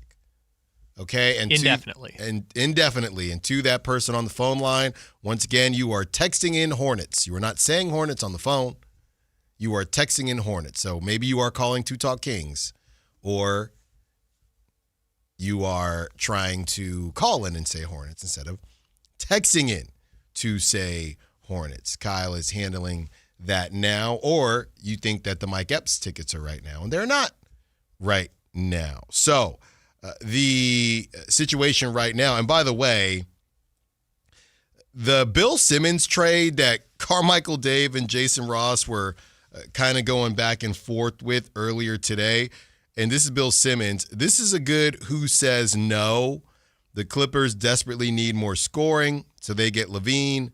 Boston gets under the tax for 2 extra monkey years, and Sac gets rid of $70 million of expirings and summer cap space.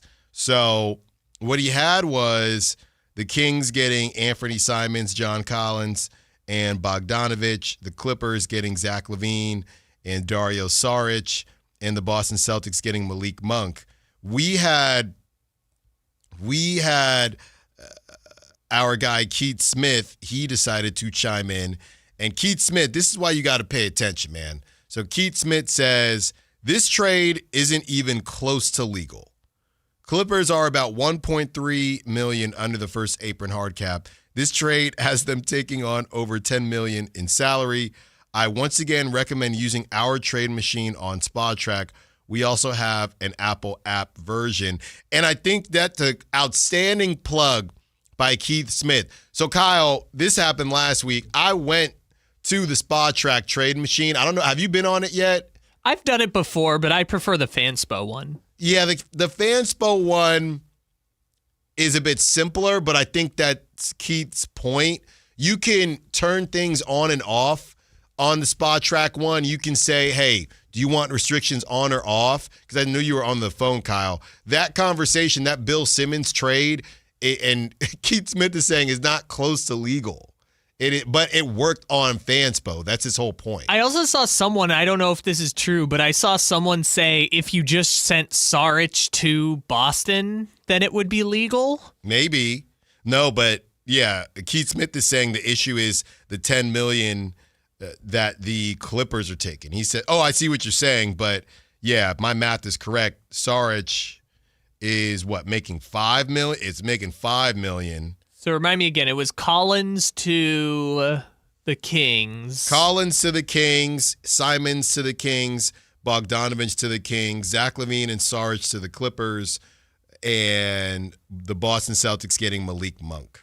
Okay, so Simons went to Sacramento. So Malik? Yeah. Malik went to Boston. Yeah. And somebody is, just so y'all know what other teams are trying to do, somebody responded saying, what would a Simons trade where the Celtics land Zubac look like? And Keith Smith says, like Boston adding multiple first-round picks, which they don't do. So the Celtics are trying to get, like you said, Kyle, that big man, they're trying to find a way to get Zubac off of the Clippers because the Clippers are just spiraling. Or they're not trying. This is just a fan. And Keith Smith is saying that's not happening. Yeah, there's just no way. The Clippers would hang on to Zubac longer than anyone else just because of the age and the contract. Yeah. And there's no point in tanking because, like we said, they don't own their... They have pick swaps, so they'll get first-rounders, but they don't own their own pick until 2030. Yeah, so that was just pretty funny because I was just on the SpotTrack trade machine last week, and it is pretty cool. It is much more, it ain't as fun, I will say, as the Fanspo one, because the Fanspo one, you just kind of bounce back, and hey, I'm a GM. But yeah, the SpotTrack one is definitely more intuitive. So speaking of trades, could this be a quieter trade market due to the 2026 draft and how strong it seems to be? We know the teams that are supposed to be bad, but what about the teams that could take advantage of the opportunity? Kyle, the teams that I think could take advantage of the opportunity, the Celtics, I think the Bucks to some level. Giannis has been in and out of the lineup, a bit injured this season. And they might be geared. Honestly, the Bucks might be gearing up for life after Giannis. To be completely fair, the Magic have that weird swap stuff where they can take the better pick from some team, but they don't technically have their pick. It's very bizarre. Dallas has already told us that they're done in firing Nico Harrison, so they're going to be in the mix to stink and sell off all their pieces. The Grizzlies, we don't really know what the Grizzlies are trying to do, but I feel like the Grizzlies are an extensive, not even extensive. They're going to get Ja back in 2 weeks. I feel like the Grizzlies are another not this one, but they're another 2-week Ja injury away from, we're not going to sell off Jaren Jackson because they're still young. Jaren Jackson's probably just 25 right now. They also can't trade him because of the contract. That's right. But we are not going in that direction. We're just going to hold on to Ja. He plays when he plays. We're probably going to stink, and we're going to get a top pick. Yeah, the Grizzlies are like one of those where I'm looking at it like, what is your next move? Yeah. Because the Desmond Bane thing is fast. Like, if the Grizzlies, the trade deadline came around and all they did was trade KCP for a second-round pick, I'd be like, yeah, that sounds about right. That's all they can really do right now. I think some of the other teams, and obviously we're not bringing up the Pacers, they're doing it right. I'll tell you that much. Pacers are doing it right. But honestly, with no Miles Turner, the Pacers are going to need some help even when they get Tyrese back. And they're going to lose, who was it, Benedict Mathurin? They did not give him an extension. So we'll see what the Pacers turn into. The Wizards, obviously, they know what they're doing. The Nets know what they're doing. The Hornets are always doing what they are currently doing. And I'm in the Eastern Conference right now. I brought up the Bucks. You know who's another interesting team, Kyle? It's the Bulls, right? They're having a little funsy season. But do you want to have a funsy season and mess around, okay? Well, they had a funsy season. Now they've lost 5 in a row. Right. And maybe that, hey, we don't really mind that. They're going to either going to get Kobe White back or they just got Kobe White back. But maybe they don't mind that because, they're not necessarily, they're not ready to go. You know who's another interesting team in that regard? As I look, they're a game under 500. Everybody was singing their praises early. Portland. Like if you're Portland, they're not going to be bad, right? And they haven't been bad so far. But if you're Portland, are you maybe staying quiet at the deadline? Because, hey, guys, we can mess around with these flattened odds in a really tough West. We could mess around and add another top pick to our mix instead of, obviously, you're not going to give up the 2026 pick, but if you make a move to get better when you know you are not beating the Thunder or the Rockets or anybody like that, and you just want a fun playoff run, I think that's where these organizations have to make some tough decisions where it's, hey, we want to be a little bit better and give everybody a nice playoff run and get the playoff revenue in the T-shirts, or honestly, we're just going to stand pat. We know we got Dame coming back. Drew Holiday, we might be stuck with him, but we could easily, Scoot hasn't even played yet. Hasn't played yet. We could easily fall into a 10 situation, lose, and mess around like the Mavericks did and get a first-round pick or even just a top pick. Is it worth us making these moves just to kind of what we talked about with the Kings? Are you making moves just to lose in the second round? Or do you see the forest for the trees and say, hey, we're just going to kind of stay where we're at, let the chips fall where they may, and we can mess around and get another top 3 pick? Okay, so let's take this bit by bit because kind of like all these conversations, your tanking strategy is kind of based on which conference you play in. Because if you're the Bulls, this year is about, hey, we're going to try our best, but we got $60 million in expiring contracts. If another team wants them, they can have them. Yes. If not, we'll just let them expire, and we got tons of cap space next year, and it opens up room for Senge to come in, for Matas to be our number 2, for Giddey to be a true number 1. Like, they're just going to let all the contracts expire. Yeah, and if they continue to do what they just did, like you said, they just won, but they had lost 5 straight, and they could end up with even a top 10 pick in this draft. Exactly. The Bulls are not going to be bad enough to get anything more than like the 8th best odds in the lottery because they've already done the hard losing. And they've done the hard thing of moving on from DeRozan and Levine. They haven't done any losing, but they're not going to be bad enough by virtue of they've actually made some shrewd trades in adding Giddey, drafting Buzelis, drafting Senge, having all the, Vucevic still there.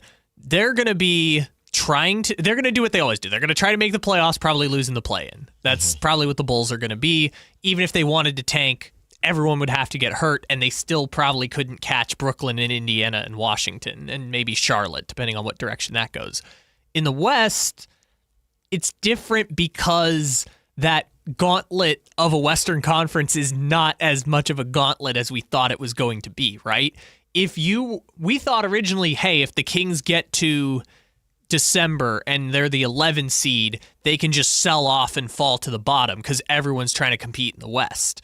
But now Dallas is awful. The Pelicans are not even trying anymore, even though they don't have their own pick. We expect Utah is going to fall back to the pack. Memphis and Sacramento are both looking up like, hey, we're already kind of on shaky ground to start the season. And if you're Portland, you're like, we're going to make the play-in no matter what because there's 5 bad teams in the Western Conference now. So now if you're Portland, if you're the Clippers, if you're the Suns, tanking isn't really on the table because you're not going to be able to out-tank Dallas, New Orleans, Utah, and potentially Sacramento. Yeah. Yeah, I was just looking here at Utah. Definitely a level of protection. If it drops, if they get the number 1 pick, and I'm sure it's more than just number 1. It's top 8. Okay, so yeah, right now they're set at, because they have a better record than the Kings, they're set at 10. So right now it would go to OKC. But assuming they get into the top 8, they would keep it. Yeah, worst case scenario for Utah is they can't tank bad enough to get to the top 5. Yeah. So they end up at like 7 or 8 and then fall to 9. Which means that Lauri Markkanen, at what point is Lauri Markkanen, and I feel the same about him, not the same, but kind of feel the same about him as I do about Max Crosby and Myles Garrett. But at what point is Lauri Markkanen going to be tired of these phantom injuries? Because you know it's coming. Hey, if you're the Jazz, maybe your best tanking strategy is just play all the young guys because Ace Bailey's looking rough out here. Yeah. So maybe you just be like, we're prioritizing Ace's development. And so he's going to play over Markkanen, and we're going to lose these games, but we're also going to get to keep our first-round pick. Yeah. So a lot of these teams, it's interesting when, funny enough, talking about this past weekend and, know when to hold them, know when to fold them, know when to walk away. It is interesting, though, when it's time to leave the stink, right? When it's time to leave the tank table. Because the Blazers, for example, and as you brought up, the Bulls, all right, I think it's time for us to leave now. We got our guy. Hopefully we got a guy that's going to be something. We have some, we're a pretty big market. Maybe we can bring in some free agents, but we got to leave the tank table. The Blazers are probably saying, hey, and to your point, Kyle, even with the West maybe not being as strong as they thought, that hurts them as far as staying at the tank table. They already were trying to take it. They already went into the season thinking we're leaving the tank table, so they're going to have to leave it regardless. So they're leaving the tank table. The Suns don't have their pick, so it doesn't matter if they're at the tank table or not. The Suns might do some weird buying at the trade deadline just because, again, like we said with the Clippers, you're trying to get better. What's the point? Yeah. Right? If you're the Suns, you are trying to rebuild without draft picks. And they've done a decent job. I mean, flipping Kevin Durant for Jalen Green, I think, is going to help them when Jalen Green eventually comes back. But for now, Grayson Allen's out here like one of the best three-point shooters in the NBA. No, I'm telling you, man. So, but this is the interesting thing with Phoenix. I was looking through Kevin Pelton's tiers list, and maybe we'll come back around to that later. But he had a whole tier that was like play-in dreamers, is what he called it. And it was 5 teams in the Western Conference. Mm-hmm. So, all of these teams we're understanding are not actually that good.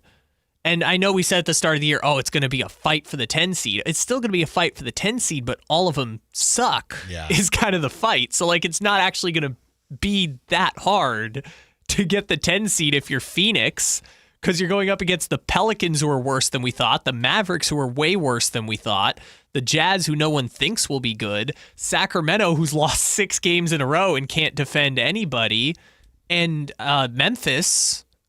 Memphis seems like they're falling apart right now. So the Suns might just fall into the 10 seed by default. And as you're saying this, you're talking about the Suns, but I'm not even thinking about the Suns. You know why? We just went over yesterday how March gets a lot easier as well as April. The Kings could get Keegan back this week. You know where I'm going with this. The Kings are 2.5 games out of the 10. It's ugly, but the Jazz are not going to hold on to the 10 seed. I don't know what the Blazers are going to do. At some point, you would assume that the Suns are going to fall out. I mean, Kyle, this is kind of crazy because the Kings have been terrible, but as much as I'm not calling Keegan the Messiah, but it's been so bad right now, you could argue that they have nowhere to go but up, and eventually it's going to get easier for them. If the 8, because I don't think 7, but if the 8 through 10, if they continue to kind of mess around, and it's so funny the distinction that always stays between the 8 and 9. The 8 is just, this is why the play-in is kind of dumb to me, because the 8 and 9, I feel like there's always at least 3 games. There's always just an organic difference between the 8 and 9. So I don't even want to bring up the 8, but I will anyway. If they get Keegan back and you can just keep your head above water, I would say this, as we talked about yesterday, that overused word here in Sacramento, autonomy. Do not let the Kings be a game or two out of that 8 seed come the trade deadline. Don't let it happen, because I do not trust them. Do not let it happen.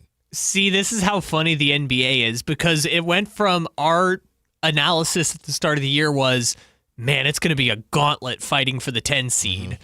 And now in the span of a month, it's starting to look like, man, anyone can take the 10 seed if they want it. Literally. Everyone sucks in the bottom of the West. Right, but this turns into the long-term, what are your long-term and short-term goals? Now, obviously, you can still, and just like the Mavericks did, you can get the number 1 pick. Now, we don't know if there was some aid there. That's what tinfoil hats will say.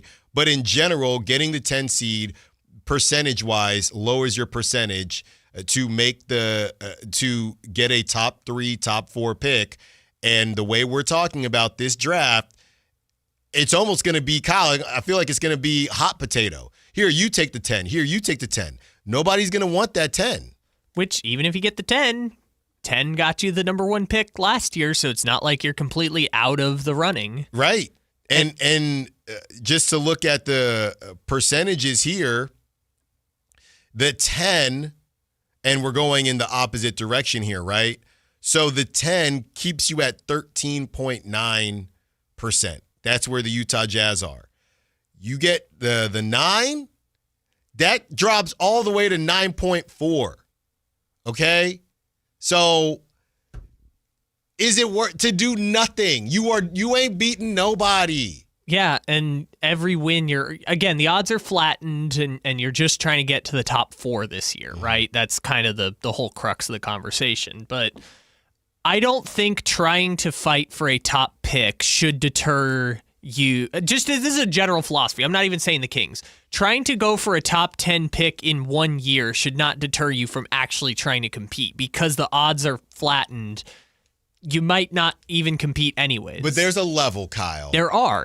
Like to me, that, because I don't even know how much better the Kings would be, but that Ja Morant stuff or that Zion stuff, I feel like you might be getting in your own way there. You got to be tanking from the beginning, right? So last year, I could look up the lottery again, but if I remember correctly, it was Utah, Washington, I think Charlotte had the 3rd best odds last year.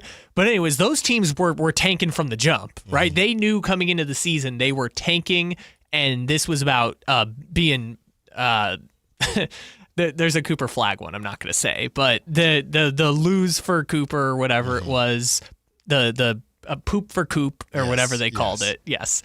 They knew going into the season that's what it was. This year, you would say those teams are still Utah, even though Utah's gotten off to an okay start. Indiana, because Indiana's just punting on the season. It's Washington.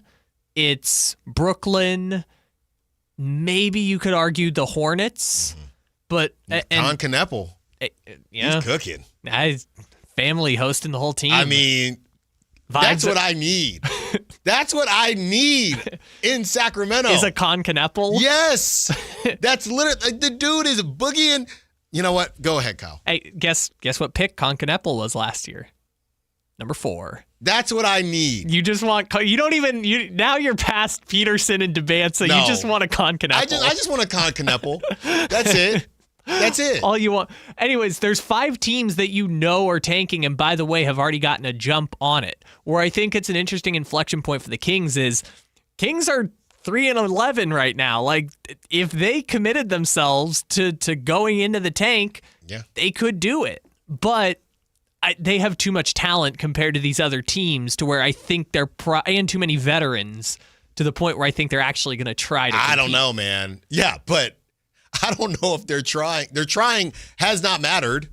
Right, but or are you saying the trying on top of adding in Keegan? I'm saying I don't know if they'd ever get to the point where they're doing the Jazz getting fined. No. The Wizards. Remember the Wizards accidentally beating the Kings even though they tried to sit all the veterans in the 4th quarter, right? Did they get fined for that? They did not, no. Okay. They won. They're so. developing talent. You can't get fined if you win. Yeah, no, it was a great strategy. JT Thor hit a game winner is a great idea. But I think the idea is, in order to get to that very top of the lottery, you got to really be about that life.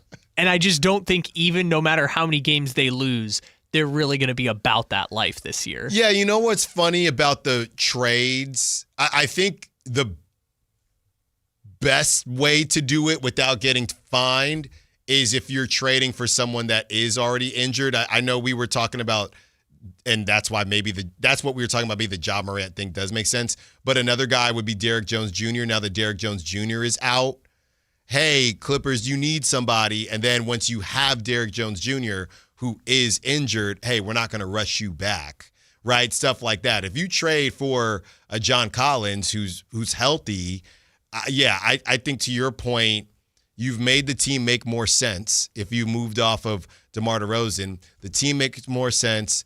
You have Keegan now.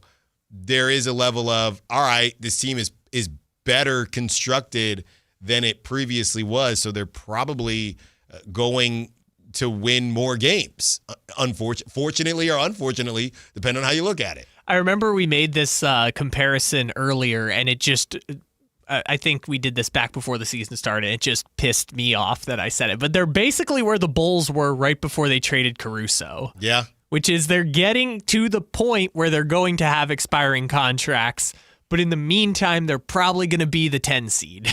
Like, that's just probably what's going to happen. Mm-hmm. Think about it this way. They are 3-11, and their 3 wins were a last-second winner against the Jazz, a 2-point win against the Bucks, and beating the Warriors with no Steph, no Draymond, and no Jimmy Butler. Those are their 3 wins on the season. Yeah. They still have the 5th best odds at the top of the draft right now. Because even in that scenario, there are teams that are worse than you with poorer roster constructions, more young guys that they're trying to develop, and those teams are going to continue to be bad. Well, I'll be honest with you. I think the good part of everything being front-loaded is that it's all in front of the Kings. Like, they have another game against and it's funny, we are talking about the Kings making the 8 seed and getting the best odds all in the same conversation because that's how tight it is. But if you look at them being 3-11, they're playing the Thunder tomorrow. They still got another one against the Timberwolves, and they still have another one against the Nuggets. There is, in my opinion, a level of if you don't believe in tinfoil hats and, hey, we're not going to give the Jazz the first pick because they're not tanking the right way.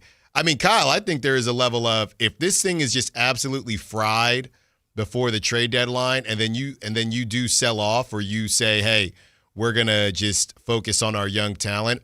I think there is a level of if you sell off, then you can't get fined because you're just playing the young guys. But let's say you're not able to move off of Sabonis or you can only move off of DeMar DeRozan. You still got Sabonis and Zach LaVine. And I know on the morning show they mentioned if LaVine or if Sabonis and DeRozan are gone, could LaVine, hey, my finger is sprained or whatever it is. I think even moving one of those guys, if this thing is absolutely fried and they come to an understanding, I think if you're the Kings and you as an organization, you might be saying, hey, we'll take those fines. We do not care. I don't think. It's not healthy, don't get me wrong, but we do not care. Yeah, we don't, Mike Tomlin. It's not healthy. Don't get me wrong, but and honestly, it just gets to a point where if this thing is so fried, right? The only argument you would have is, hey, Domas, without DeMar, maybe you look a little bit better for your value. Zach LaVine, as somebody would joke, there's nothing on the line, so you can cook and work on your value. That would be the argument, but I see how somebody might say, y'all need to just chill. And even if y'all got to chill and you want to go this strategy, you got to be about that life now. Because Brooklyn, they're about that life now. But that's what I'm saying. The beginning of the season is so rough. They are. You got to be really committed. Kyle, because think about it. 3-11. Washington and their JT Thors last year. I'm not saying you're not beating Indiana. You're not beating Washington. But You're not beating Brooklyn, but you might mess around and beat the Pelicans. I just make it to say this point is that the Washington ran their JT Thor lineups at the end of the season last year and did the hard tanking, and they got pick 6. Yeah, that's crazy. Utah got fined, Kyle, and got 5. So then go get I was gonna say AJ DeBanza. Go get Ja Morant. Like there's no good options, Kyle. Don't you realize that? Yes. Thank you for finally saying it. No, what do you mean? Thank you for finally saying it. You're the one saying, if you really want to do it, you got to do something. I'm saying you can't out-tank the Brooklyn Nets, okay? No, I'm not saying. They're running out here Michael Porter Jr. and Cam Thomas. He can't beat that. And Cam ain't even playing. All right. On the other side, we continue to discuss who do you think is the worst team the Kings could acquire a first-round pick from. Allen Stiles, Sactown Sports. Sacramento weather is brought to you by the Roseville Auto Mall. I'm Tamara Berg in the KCRA 3 Weather Center for your Tuesday. We're looking at mostly sunny skies. Yeah, the sunshine's returned. It's not going to warm us too much. We're expecting highs still below normal with upper 50s, low 60s this afternoon, and more clouds increasing on Wednesday with rain returning by Thursday. You can get the latest forecast on the KCRA 3 News and the KCRA 3 app. Winning 1K is easy. Just turn the key for a G. Take a test drive at any dealership at the Roseville Auto Mall to be entered to win. The Roseville Auto Mall is giving away $1,000 every day through December 19. Turn the key, take the drive, and win a G. Only at the Roseville Auto Mall. Around here, Maverick is more than a name. It's who we are. My dad climbed power poles for a living, and he taught me to keep homes running when it gets cold. This November, donate 5 canned foods to our holiday food drive and choose a furnace tune-up or an electrical safety check. We'll collect your cans at the appointment and keep your heat comfy and your lights steady. So the only thing whistling is the kettle, not your ductwork. Visit callamaverick.com. Limited November appointments. Some restrictions may apply. Power Business Technology is proud to be a 100% independent, locally owned and managed Toshiba copier dealer. Local ownership cuts out the red tape, allowing ourselves to never be too busy to personally answer the call when our clients need us. Recognized for excellence in service execution, training, and customer service, we're proud to be named a Toshiba ProMasters Elite Dealer since 2021. Contact us today for all of your business printing needs at 844-POWER-BZ. That's 844-769-3729. Or visit us at powercopiers.com. For over 90 years, Hagen Oaks has partnered with the biggest brands in golf to bring cutting-edge technology to your game. Our one-of-a-kind total game fitting offers a level of experience and precision that is unmatched. From driver to putter, footwear to golf balls, our TrackMan-powered performance studios, 3D footwear scanner, and Ping's Ballnamic ball fitting kiosk ensure every piece of your gear is tailored to your swing. Trust the experts at the Hagen Oaks Golf Super Shop. Total game fitting starts here. Wesley Financial Group is not a law firm, and Chuck McDowell definitely not an attorney. This is Chuck. If someone talked you into buying something really silly and you want to get out of that silly little thing, my advice, get the facts. Call me and I'll send you our timeshare exit kit absolutely free. Inside, you'll learn how timeshare works and all your options for cancellation. Call Wesley now for your free exit info kit. 800-838-6767. That's 800-838-6767. I know that hiring can be challenging. You need someone to match your role perfectly. Well, now you can meet them fast on ZipRecruiter. Build your team, build it sooner. Meet your match on ZipRecruiter. Just head to ZipRecruiter.com/free right now to try it for free. That's ZipRecruiter.com/free. Meet your match on ZipRecruiter. Try it free. For over 90 years, Hagen Oaks has partnered with the biggest brands in golf to bring cutting-edge technology to your game. Our one-of-a-kind total game fitting offers a level of experience and precision that is unmatched. From driver to putter, footwear to golf balls, our TrackMan-powered performance studios, 3D footwear scanner, and Ping's Ballnamic ball fitting kiosk ensure every piece of your gear is tailored to your swing. Trust the experts at the Hagen Oaks Golf Super Shop. Total game fitting starts here. Now is the time before winter is full on in your kitchen to make sure your heat or your furnace is ready. How do you do that? Lee's Air Plumbing and Heating will get the job done for you like they did for me last winter when our system crashed and burned in the dead of winter. Check them out, leesair.com. Right now, get $100 off any AC heating or plumbing repair. Lee's Air Plumbing and Heating, does it all, and they've been doing it at a high level for 40 years. See how they can help you stay warm and cozy all winter at leesair.com. That's Lee's Air Plumbing and Heating, license number 635355. Thunder, feel the thunder. It's the energy all around you. Lightning and the thunder. The thrill of the moments to come. The flash of lights. The rush of pure exhilaration. The roar of the crowd. See it, hear it, feel it. Feel the thunder. Lightning and the thunder. Thunder Valley Casino Resort. Feel the thunder. Guys, want long-term health you can count on? It starts with knowing your numbers. Right now, Revive Men's Health Sacramento is offering a comprehensive wellness panel, a $400 value for just $99. It checks your testosterone, blood sugar, cholesterol, kidney, liver, thyroid, and heart health. Take control of your health today and stay strong for the long haul. Offer ends November 30th. Call 916-619-3000. That's 916-619-3000. Or visit ReviveMen'sHealth.com today. Must medically qualify. Terms apply. Contact us for full offer details.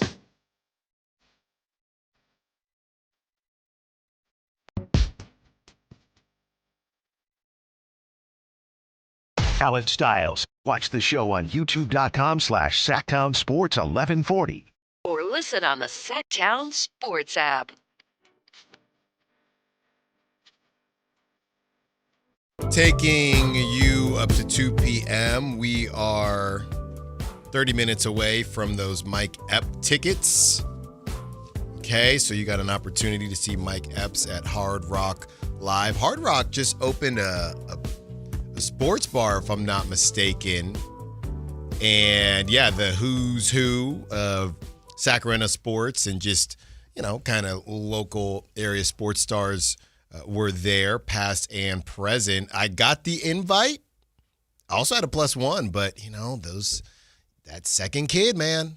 I'm going to just keep blaming everything on the second kid. You got to start saying no to social events. Yeah, that's what we had to do. But heard it was a great time, and I can't wait to get out there and check it out and see how it all is. And you can go check that out before Mike Epps' performance or after. So that is coming up in 30 minutes. What do you think a sports bar is? I mean, a sports bar can be a lot of different things. Why is sensual Stephen A. Smith in a sports bar? I mean, hey, you got to start somewhere. You know what I mean? That's just how it is. What are you talking about? 916-339-1140. Call line, text line if you want to be a part of the conversation. Who do you think is the worst team that the Kings could acquire a first-round pick from? The Clippers pick is already going to OKC. Boston Celtics, they could have a first-round pick. The Warriors, the Heat, Cleveland Cavaliers, they own their Spurs pick, but not their own. The Grizzlies have their own and Orlando's first-rounder. So, Kyle, are you saying these are teams that might give up a first-round pick in a deal with the Sabonis or somebody like that? Maybe a Keon Ellis? Hey, OKC. Thunder? Yeah. Isaiah Joe. Get rid of Isaiah Joe. Get rid of that bum Isaiah Joe. Who would by far, I don't know if he would get minutes on this team, but he should get minutes on this team. Yeah. So just another guard. Just throw him in the mix. Well, I'm crossing out the Grizzlies, but I know what you're saying because, yeah, they have that weird situation with Orlando, but they ain't giving up theirs.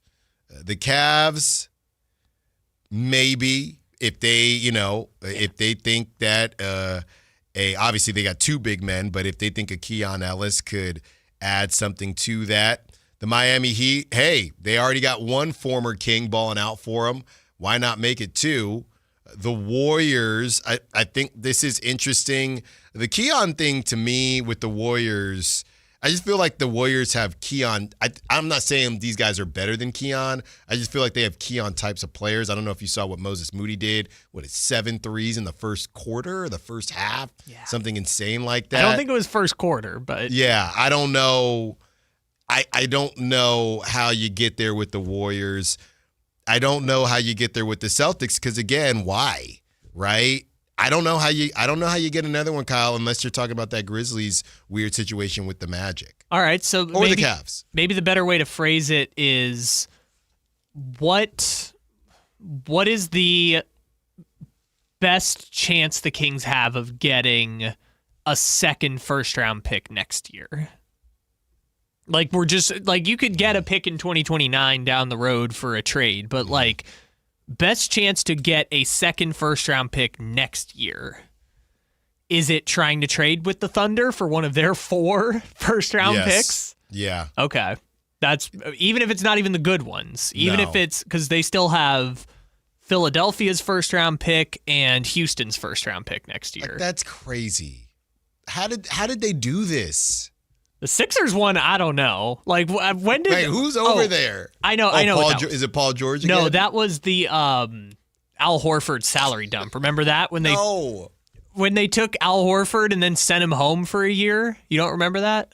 See, man, this is crazy. The Houston one is still from the Westbrook trade, which is, I think this is the last one from the Westbrook trade.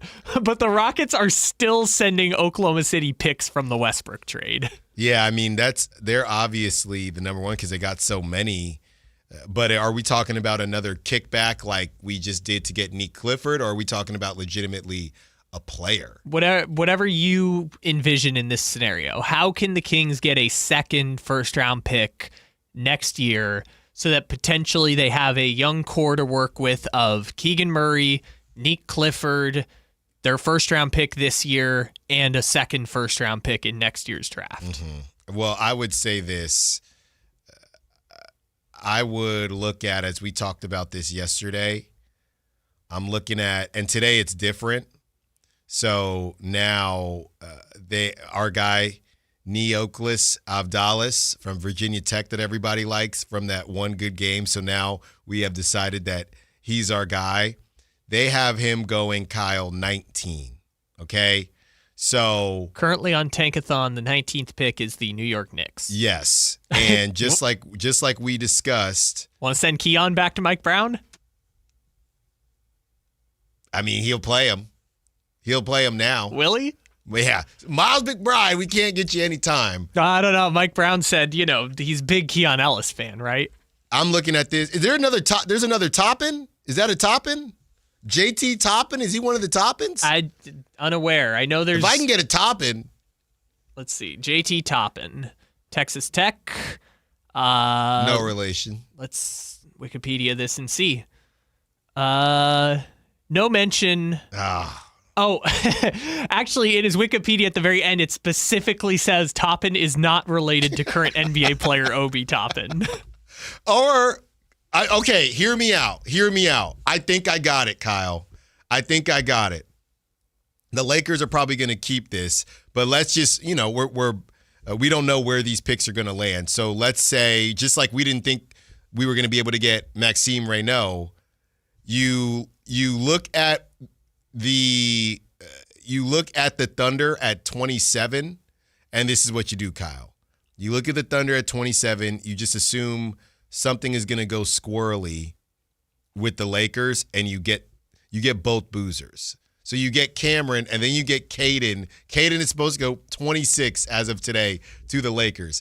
I need that. Need that. You want both boozers on the same team. Yeah, it'll make the good boozer play better. Then we're going to go trade for Chris Murray, so then we'll have 2 Murrays and 2 boozers. No, can't do that.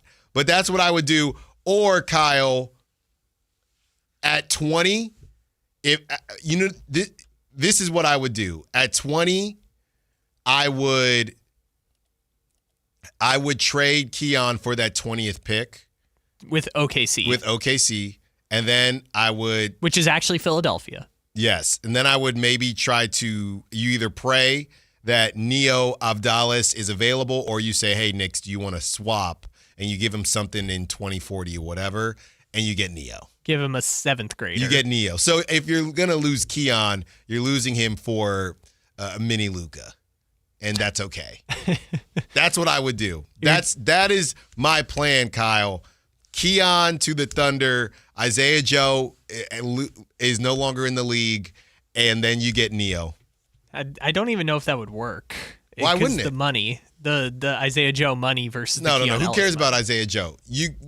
They can give you whoever. Yeah, they could just give you nothing. They could just absorb Keon into a trade exception. Yeah, Keon trade exception. So how about a little AJ Mitchell? Yeah, no, he's too valuable. He's too valuable now. Yeah, I don't know. You're not getting the 19 and AJ Mitchell. Yeah, that's probably a good point. Keon to get Neo. Yeah. I'm telling you. And how old is this kid? I know he's a freshman. This is what they need to do, man. He's 20.4 years old. I guess the only way they could go up in this scenario is by trading a more valuable player. Mm-hmm. But I think the end game is just, can they get 2 first-round picks next year? Doesn't even have to be like a premium first-round pick. Just can they get 2 first-round picks, and maybe that'll speed up the timeline a little bit. Because word on the street is, and I know he's not as big and stocky, but word on the street is the Thunder and Thunder fans, they're sick of Lou Dort. They are sick of him. No. They are sick of him. This is what gluttony was defined in the holy texts. Don't tell me that you're tired of Lou Dort. Get out of here. They are sick of Lou Dort. Do you know what I would do for a Lou Dort on the Kings? Are you kidding me, Thunder? Yeah, they're sick of him. All right. He's only 25. I'm just telling you right now. Let's check in on some former Kings. Yeah, they're doing their thing again. We'll tell you who's balling out when we return. Allen Stiles, Sactown Sports. This Sponsor the Clock is brought to you by Light the World Giving Machine. Capital Casino, Sacramento's #1 poker room with primetime football. It's back. Capital Casino is giving away $500 per game in high hand bonuses for every Sunday, Monday, and Thursday night primetime game. Offering the best food, best service, and the best action with the most variety of games in the region and conveniently located at 411 North 16th Street in downtown Sacramento. For more information, log on to capital-casino.com and please gamble responsibly. 1-800-GAMBLER. Black Friday savings start now. Get your best deal through the end of the month at Folsom Lake Honda, your one-stop Honda shop. With Black Friday savings during Happy Honda Days, own or lease your new Honda Accord or Civic today. Your one-stop Honda shop. As a family-owned and operated dealership since 2009, customer service is our #1 priority. Our customers love doing business with us, and you will too. Folsom Lake Honda is your one-stop Honda shop. Folsom Lake Honda. Visit us at folsomlakehonda.com. Your one-stop Honda shop. $5,000. That's the average amount of money people in the U.S. are now spending on gas in a year. $5,000. That's crazy. If you drive, you have to download Upside, the free app that gives you cash back every time you get gas. That's right. You can earn real cash back with Upside just by buying the gas you're already buying. You can literally start earning cash back today. I use Upside every time I fill up, and I've already made around $200-$300. You're putting gas in your car anyway. Why not get real cash back? If you like free money, download Upside. I'm saving the cash I earn from using Upside to help pay for a vacation later this year. Download the free Upside app now to earn cash back every time you buy gas. Use promo code BOOST25 to get an extra 25 cents per gallon on your first tank. You can cash out anytime right to your bank, PayPal, or a gift card for Amazon and other brands. Just download the free Upside app and use promo code BOOST25 for a 25 cents per gallon bonus on your first tank. That's code BOOST25 for a 25 cents per gallon bonus. Just how good is Pure Talk's current deal for unlimited wireless? Well, you might say it's the deal of your lifetime. Because right now, for just $29.95 a month, Pure Talk is offering unlimited talk, text, and data for life. Not your phone's life, your life. This is Pure Talk's top-tier plan. It comes with a crazy fast 5G network along with a 30-gig hotspot. And at just $29.95 a month, there has never been a better opportunity to lock in a ridiculously low rate for as long as you live. And save thousands and thousands of dollars along the way. This plan is normally $65 a month, but if you switch today, you will save over 50% every single month for the rest of your life. See what I mean? It really is the deal of your lifetime.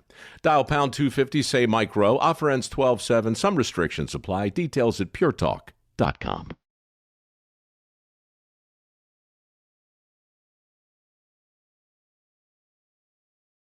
Allen Stiles You can join the show by texting 916-339-1140. on Sactown Sports. Got some NFL coming up at the top of the hour, 1 o'clock. We also have a pair of tickets to see Mike Epps from next Friday after next, filled in for Chris Tucker, all about the Benjamins. Mike Epps, been around for a long time. He's performing at Hard Rock Live pretty soon, December 5th. I know I say this every month, but no, seriously though. This time November did creep up on us. So tomorrow is, and I know she's busy right now, so she's not listening. I was telling you, Kyle, that I did the thing that I told people not to do.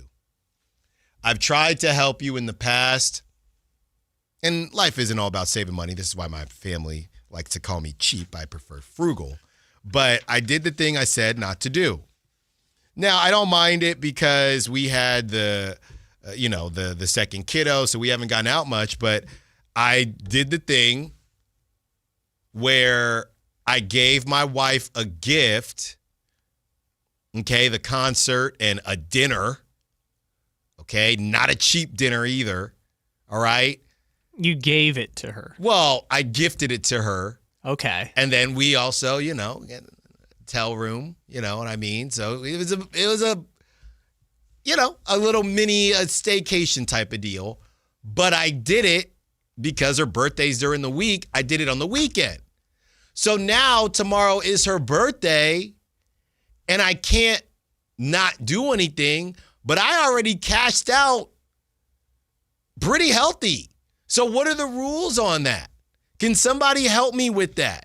Because I feel like I'm going to do dinner, but I already did dinner, right? There hasn't been a lot of times there's no physical gift. The gift was the concert. The gift was the hotel room. The gift was the expensive dinner, but I can't give her an empty card on her birthday. Sure. But if there's an understanding that the birthday was Friday. Yeah, there's an understanding, but it's her birthday. Then I got the little one. She's probably going to give her a card. We both got nothing in the card. We can't get. So I did the thing I told y'all don't do, and I'm going to have to take her. I think it's just going to be a little quick, but before the child care leaves with number one, we're probably going to have to take the baby with us, and it's going to be a quicker little dinner and maybe, some dessert, but dinner with your newborn child. Yeah, I don't think, nothing crazy, but this is what I tell y'all not to do. And I failed. Right? I've been doing good. I've been sticking to, hey, if there's something that we're going to do on the weekend, we're both going to get some, and I guess we both got something out of it, but yeah, man, I cashed out and now I got to do it again. Well, I mean, it's still her birthday. Like, it's the one day of the year where, I feel like it's okay to do both. It's a rookie mistake, man. I disagree. It's a rookie mistake. Or I got to give her a card, and she opens the card like on a cartoon when you got no money in the wallet. A fly is going to fly out of the card. There's going to be nothing in the card. And I can't do that. I cannot do that, man. Can somebody help me out?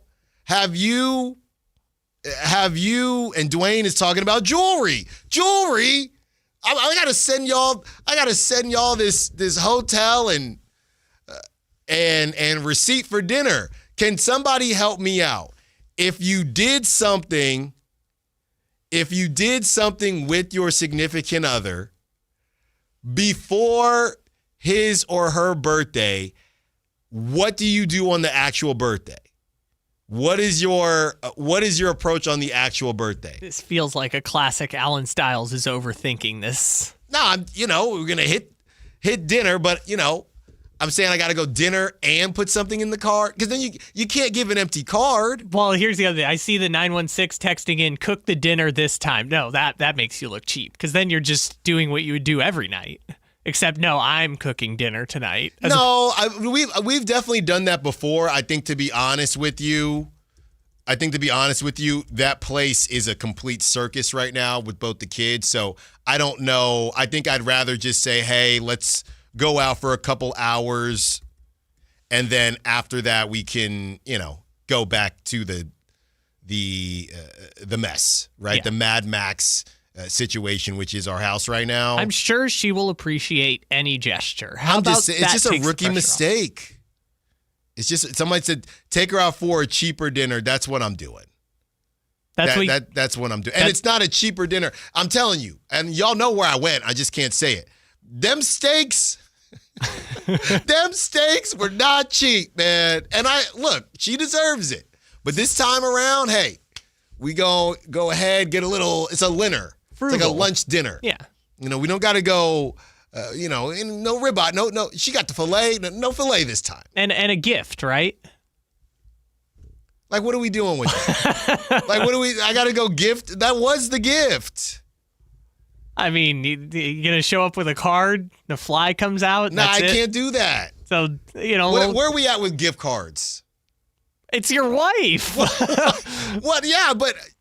You should know whether she'd be fine with a gift card. I know she'd be fine with it, but is it frowned upon?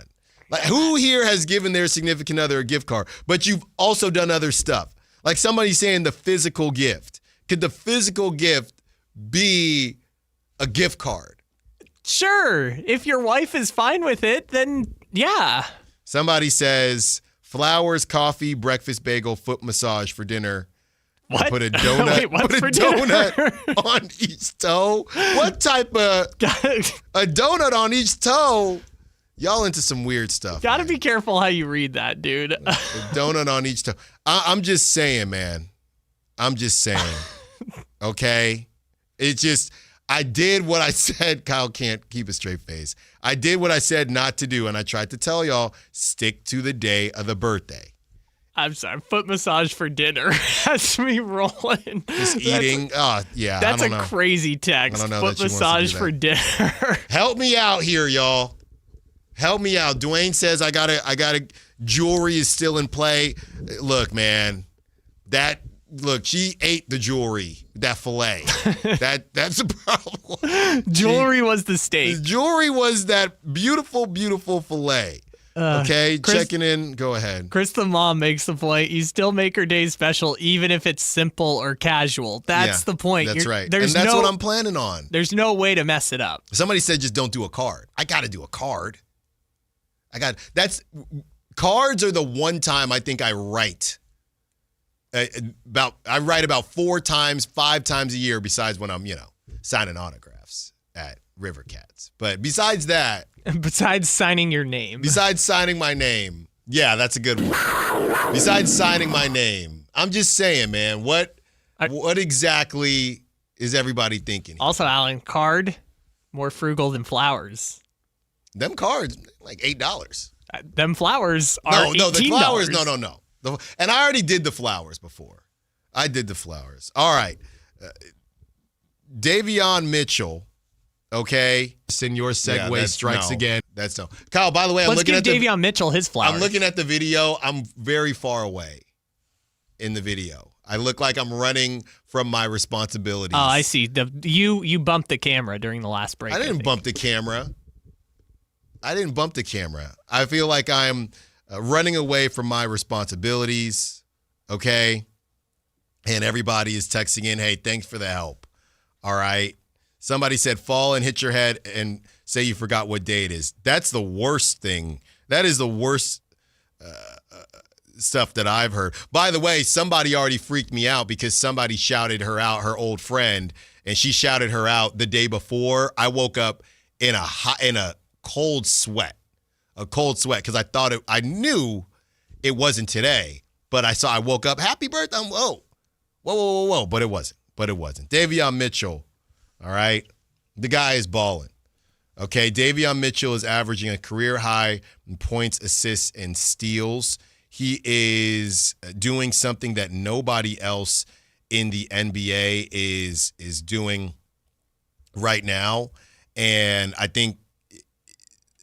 don't know how much it says about him or the Kings. Sometimes it fits and sometimes it's the right time and sometimes it's not. Whether it's your birthday or whether you've moved on to your third team like Davion Mitchell. Let's get to the NFL Week 11 roundup. And we have our Mike Epps ticket giveaway as well. And help me out. What should I do? All right. What am I on the hook for if I already have spent a decent amount of cash the weekend before my wife's birthday? Allen Stiles, Sactown Sports. Stay up to date on Sacramento sports. Join the Sactown Sports 1140 newsletter. Visit SactownSports.com. This is the story of the one. As a safety manager at a manufacturing plant, he does everything he can to keep his coworkers safe. From finding ways to reduce risks to keeping safety supplies in stock. And for that, he relies on Grainger. Grainger offers a broad range of quality products and next-day delivery, so he can always play it safe. Call 1-800-GRAINGER, click Grainger.com, or just stop by. Grainger, for the ones who get it done. When the Kings light up the court, Sacramento lights up the night, and it all leads to revival at the Sawyer. All November long, show your Sactown Sports app and enjoy buy one, get one half-off beverages. From pregame anticipation to postgame celebration, Revival is the rooftop for true fans with elevated views, unbeatable energy, and that signature Sacramento spirit that connects us all. Revival at the Sawyer, where the city and the team both rise. Reserve your table today at revivalsacramento.com. Offer valid once per visit per person. Bonneville International Radio Station contests are open to participants at least 18 years of age and older that are residents of California and who reside in one of the 6 counties that make up the Sacramento metro area, unless otherwise specified. Employees or agents of the station, Bonneville International Corporation, other area radio stations, or any entity associated with the contest are not eligible to win, unless the station otherwise specifies in its own discretion. Persons who have won in the last 30 days from a station contest or event may not be eligible. For a copy of the general contest rules, visit khtk.com.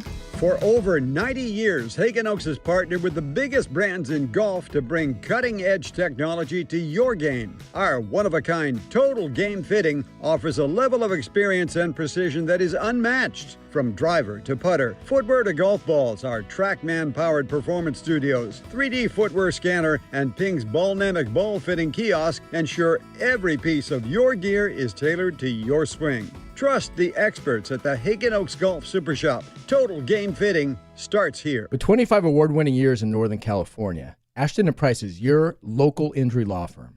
Pro attorney tip: if a firm presents as local but they're in LA, red flag.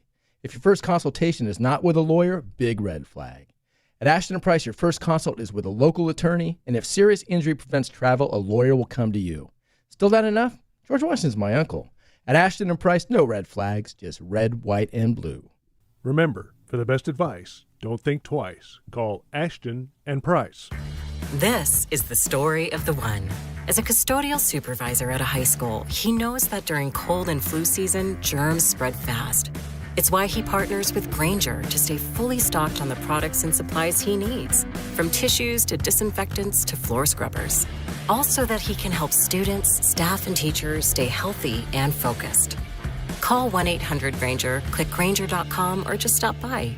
Grainger, for the ones who get it done.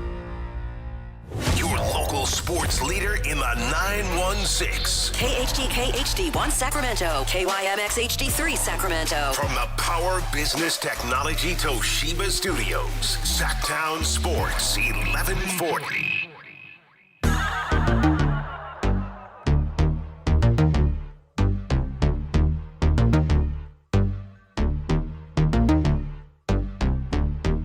Allen Stiles. Watch the show on youtube.com/Sactown Sports 1140. Or listen on the Sactown Sports app. Some good advice, some bad advice, some funny advice. So I appreciate y'all. One more hour to go. We are giving away these Mike Epps tickets in 2 minutes. Okay, in 2 minutes. So you do not want to miss that as we take you up to 2 p.m. This is from Charlie Boltman. And now I got to ask all of you, Charlie as well. We got some NFL to get to, but whenever we see a Kings trade, we're always going to break down the Kings trade. This is from Charlie. And Charlie, we can't do Fanspo anymore. We got to do Spa Track. So I'm going to assume that this works, all right? And I see Golden State involved. I'm reading this live, so hopefully no Ron Burgundy incident. This is from Charlie. Allen, I've got a trade with the Heat and the Warriors that works. All right, you ready for this, Kyle? All right, I'm ready. Miami gets Sabonis and Devin Carter. Okay. The Warriors get Wiggins and Kay Johnson.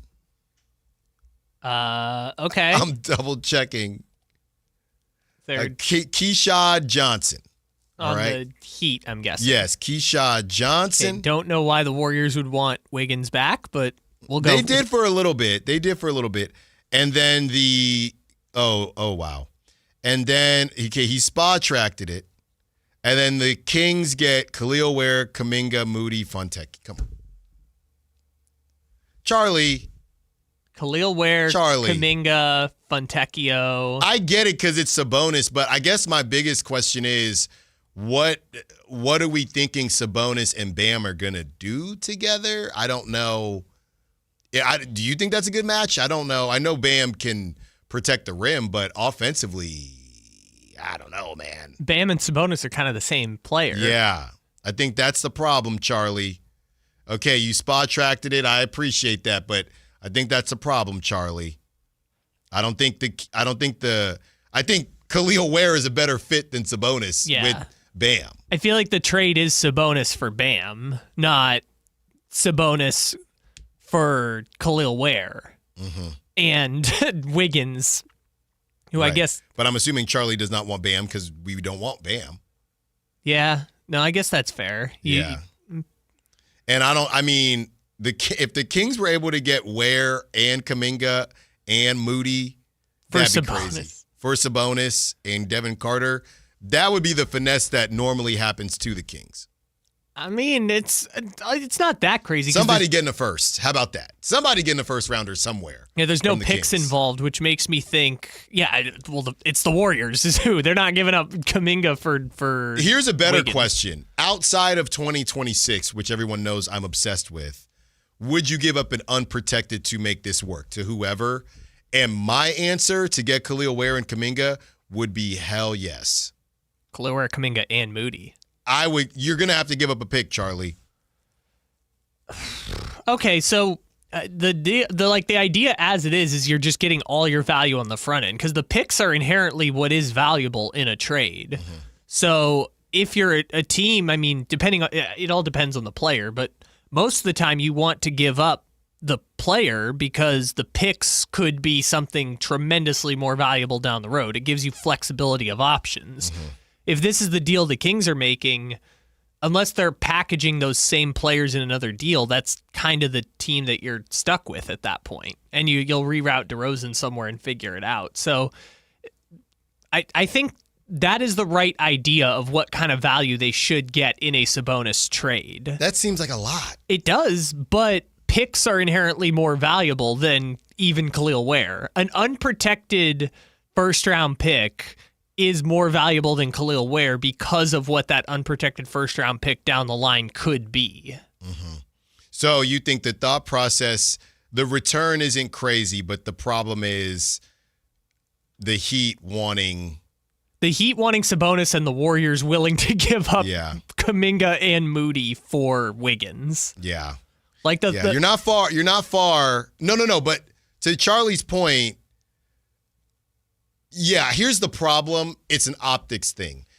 I think that the Warriors believe that Wiggins, if 2022 Wiggins ever shows back up, if 2022 Wiggins showed back up, I think the Warriors think he's a better fit than Kuminga. But on its face, as we've heard from people that are, they got their connections, whether it's Anthony Slater or Brett Siegel, if the Warriors came back and said after all that bull jiving with Kuminga, they got Andrew Wiggins and Keyshawn Johnson, it would look terrible. It's just an optics thing. They can't do it. And you'd be giving up Moody. Yeah, which they didn't want to do.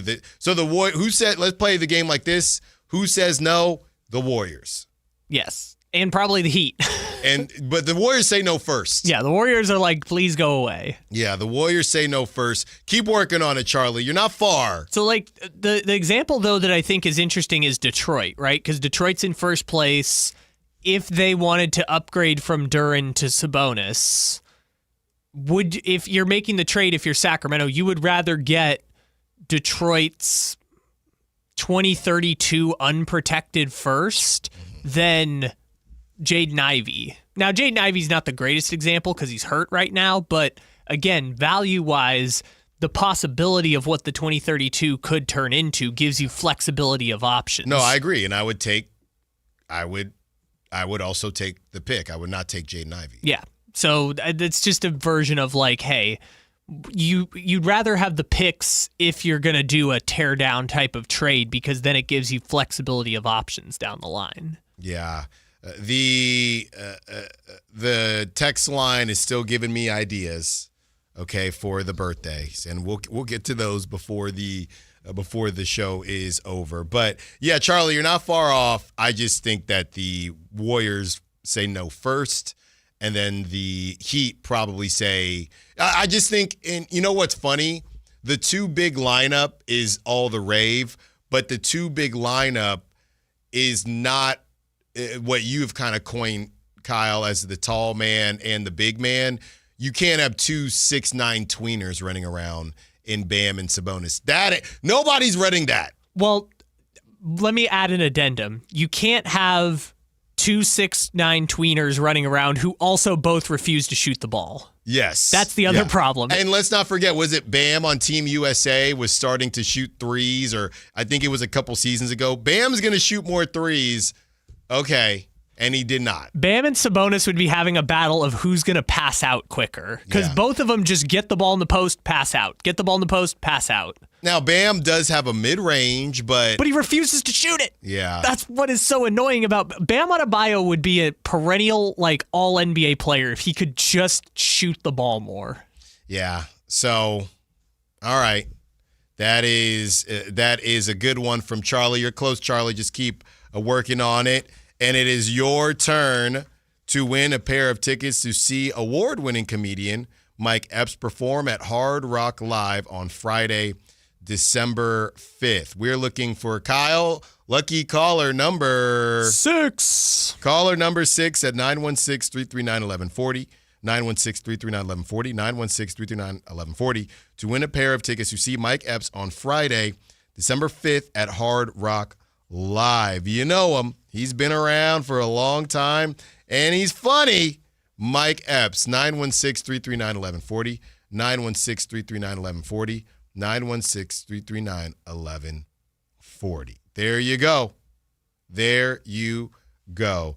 And now we have some NFL to get to, as Kyle is going to have to handle the phone lines. They are blowing up here. And what a week 11 it was, capped off by one of the worst games my eyes have ever been forced to watch with the Raiders. If you're just now joining us, I went in on the Raiders a bit earlier. It was embarrassing to call yourself a part of Raider Nation. I mean, there is no nation, okay? There's just Raider embarrassment. That's what it is. Raider embarrassment. And I truly think, Kyle wants to argue the Titans, but I think and I know the Raiders beat the Titans, but I just think the Raiders are the worst team in the NFL. That's what I saw last night. I truly think that the Raiders are the worst team in the NFL. You had the Jets. I mean, the Jets are pretty bad, but I got a weird feeling that the Jets are going to play pretty well against with Tyrod Taylor back at the helm. I'm done with Justin Fields. I just have a weird feeling. There were some bad balls that he missed to A.D. Mitchell. So I think the Jets might just look more competent as well. The Commanders, they lose to the Dolphins, of course, and you know, that game, nobody's paying attention to that. The Packers just continue to do what they do, win close games that shouldn't be very close. I know the Giants aren't terrible. The Texans beat the Titans in the battle of who really cares. I don't know what to do with DeMeco Ryans. C.J. Stroud just hasn't been able to stay healthy. Their wide receivers can't stay healthy. They had that hot start when C.J. was a rookie, and they've kind of plateaued a little bit. The Panthers beat the Falcons. The Falcons, I think Raheem Morris is cooked. I don't know what they're supposed to be good at. And now Michael Penix Jr., the one thing that you worried about for Michael Penix Jr. was injuries based on his past and his storied college career, as he's dealt with a lot of that. And the bugaboo is coming back as he is possibly done for the season. So in returns Kirk Cousins. The Panthers look decent, though. They really do. The Bears, I was reading off who the Bears have next. I don't know how much we should believe in the Bears, but they do look good, and they do look like they have a little bit of could this be the year that they just get to the playoffs and have a good run. Caleb Williams is trying to silence the doubters. Something still looks not a miss, but clearly they are not the elite in the NFC. They've just been finding ways to win. The Jaguars show that the Chargers always will Charger. And it's so funny to me how the MVP conversation changes. Week 2 through 3, it was Justin Herbert. Then they had some sinkers. Come on down, Baker Mayfield. Weeks, 5 through 7. Now they have some stinkers. And now it just all goes back to, I think Patrick Mahomes was the favorite. But now with the Bills and what they're doing, as the Bills beat the Buccaneers 44-32, could it be a return of Josh Allen to the MVP conversation? The Steelers beat the Bengals as the Bengals kind of short-lived unction. It just didn't work. And Jamar Chase, if you're a Jamar Chase fantasy owner, terrible day for you. He said he didn't spit. Looked like he did spit. Now he is suspended for a game. So the Bengals they're done. The Steelers are just kind of there because the rest of the division just isn't very good. The Niners and their return, they beat down on a downtrodden Cardinals team. But the cream of the crop, we believe, belongs to the Rams right now in the NFC West as they take the lead in the division, beating the Seahawks. And the Seahawks just didn't look right. They found a way to hang around. Sam Darnold, I should say, just didn't look right. The Chiefs lose to the Broncos, and the Broncos are showing everybody that they can hang around and that they can do some things. Their offense looked better than I expected against the Chiefs' defense. The Ravens beat the Browns. The Browns in Shador's first appearance. That's nothing to write home about if you're the Ravens, even though weird stuff always happens in Cleveland, so at least they got that W. The Eagles are able to out-eagle the Lions, as the Lions, if they were going to win this, they were going to have to turn into a track meet. And I think the weather kind of helped. It wasn't raining or snowing, but it sure did look cold. And last but not least, like I said, the worst game I have ever watched in the history of my life when it comes to the Raiders, based on expectation and based on just a little bit of pride, if you will. We say the same thing about the Kings, but that was embarrassing for the Raiders in a terrible way to end Week 11, but a good one for the Cowboys as they had heavy hearts losing one of their brothers. So shout out to the Cowboys for doing their thing there. But as far as the Raiders are concerned, it was an embarrassment. And that was your Week 11 roundup, which lasted essentially as long as it takes for Kyle to pick a winner for the Mike Epps and for any of these giveaways that we have. Exactly. 4 minutes, Allen. So, Kyle. Yes. I guess the standout to me, Keon Coleman was a healthy scratch. I mean, what do you do? What do you do if you're the Bills? He was a healthy scratch and nobody. Shavers to me, that was the most classic Schmalin Miles. Who the hell are you? Who are you? The Bills, you're sitting there and you're thinking, okay, obviously it's got to be, there's no Dalton Kincaid, right? It's got to be your boy, Shakir, or it's got to be your other boy, Dawson Knox. Neither of them. Tyrell Shavers. I don't even know if he was offered on Prop Talk, Kyle. I don't know if they had a line for this guy. Let's see if we can learn something about old Tyrell Shavers. Tyrell Shavers, and good for him. Shout out Tyrell Shavers. But man, oh man. And then on the other side, you have obviously none of the main wide receivers besides Egbuka, but no Mike Evans, no Godwin. So, hey, Sterling Shepard, is it your time? All right, Sterling had 54 yards, but Sean Tucker, 106 rushing yards All right. And a very classic bend, don't break defense from the Bills. And Cade Otton, only 28 yards. Rashad White, only 11 receiving yards. Tez Johnson, one catch. One catch. I think it was also like we're trying to set up a field goal catch, too. Like, it was just a let's throw it to the sideline, too. So a very bad prop talk week for Schmal and Miles. So much so that he might take a break. Well, the third receivers really got you. It was just the random third receivers. These are fourth receivers. Well, Shavers is like their seventh receiver because they still have like Curtis Samuel running around out there. By the way, I looked up Shavers. Shavers was originally at Alabama, then Mississippi State, then San Diego State, and has been on the practice squad for a few years with the Bills. Hey, shout out Shavers. The Raiders they threw one pass to their Besh to their second round pick. Then that was it. Okay. Yeah. What a disaster. They did not want to run to their top pick to Ashton Genty. Just complete disaster. And I keep checking. Chip Kelly still has a job. So that's even more of a disaster. Yeah, the Chip Kelly thing. I was saying he only works at college programs that have more money than anyone else. Yeah. So that's why he had to leave, because NIL, he's got no point in being out there in college. Also, like, he only scored 10 points against a bad Michigan team last year. Yeah. Do you think that the Niners, here is the stretch for the Niners.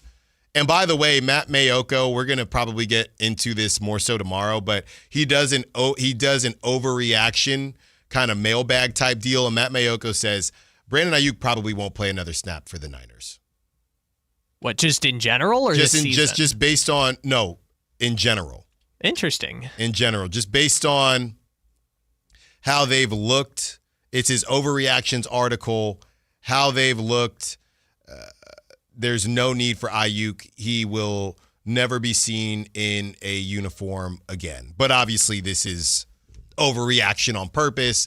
But I just don't know. I want to see how he looks. I don't know what his market is going to be, right? I mean, his knee was jacked up, man.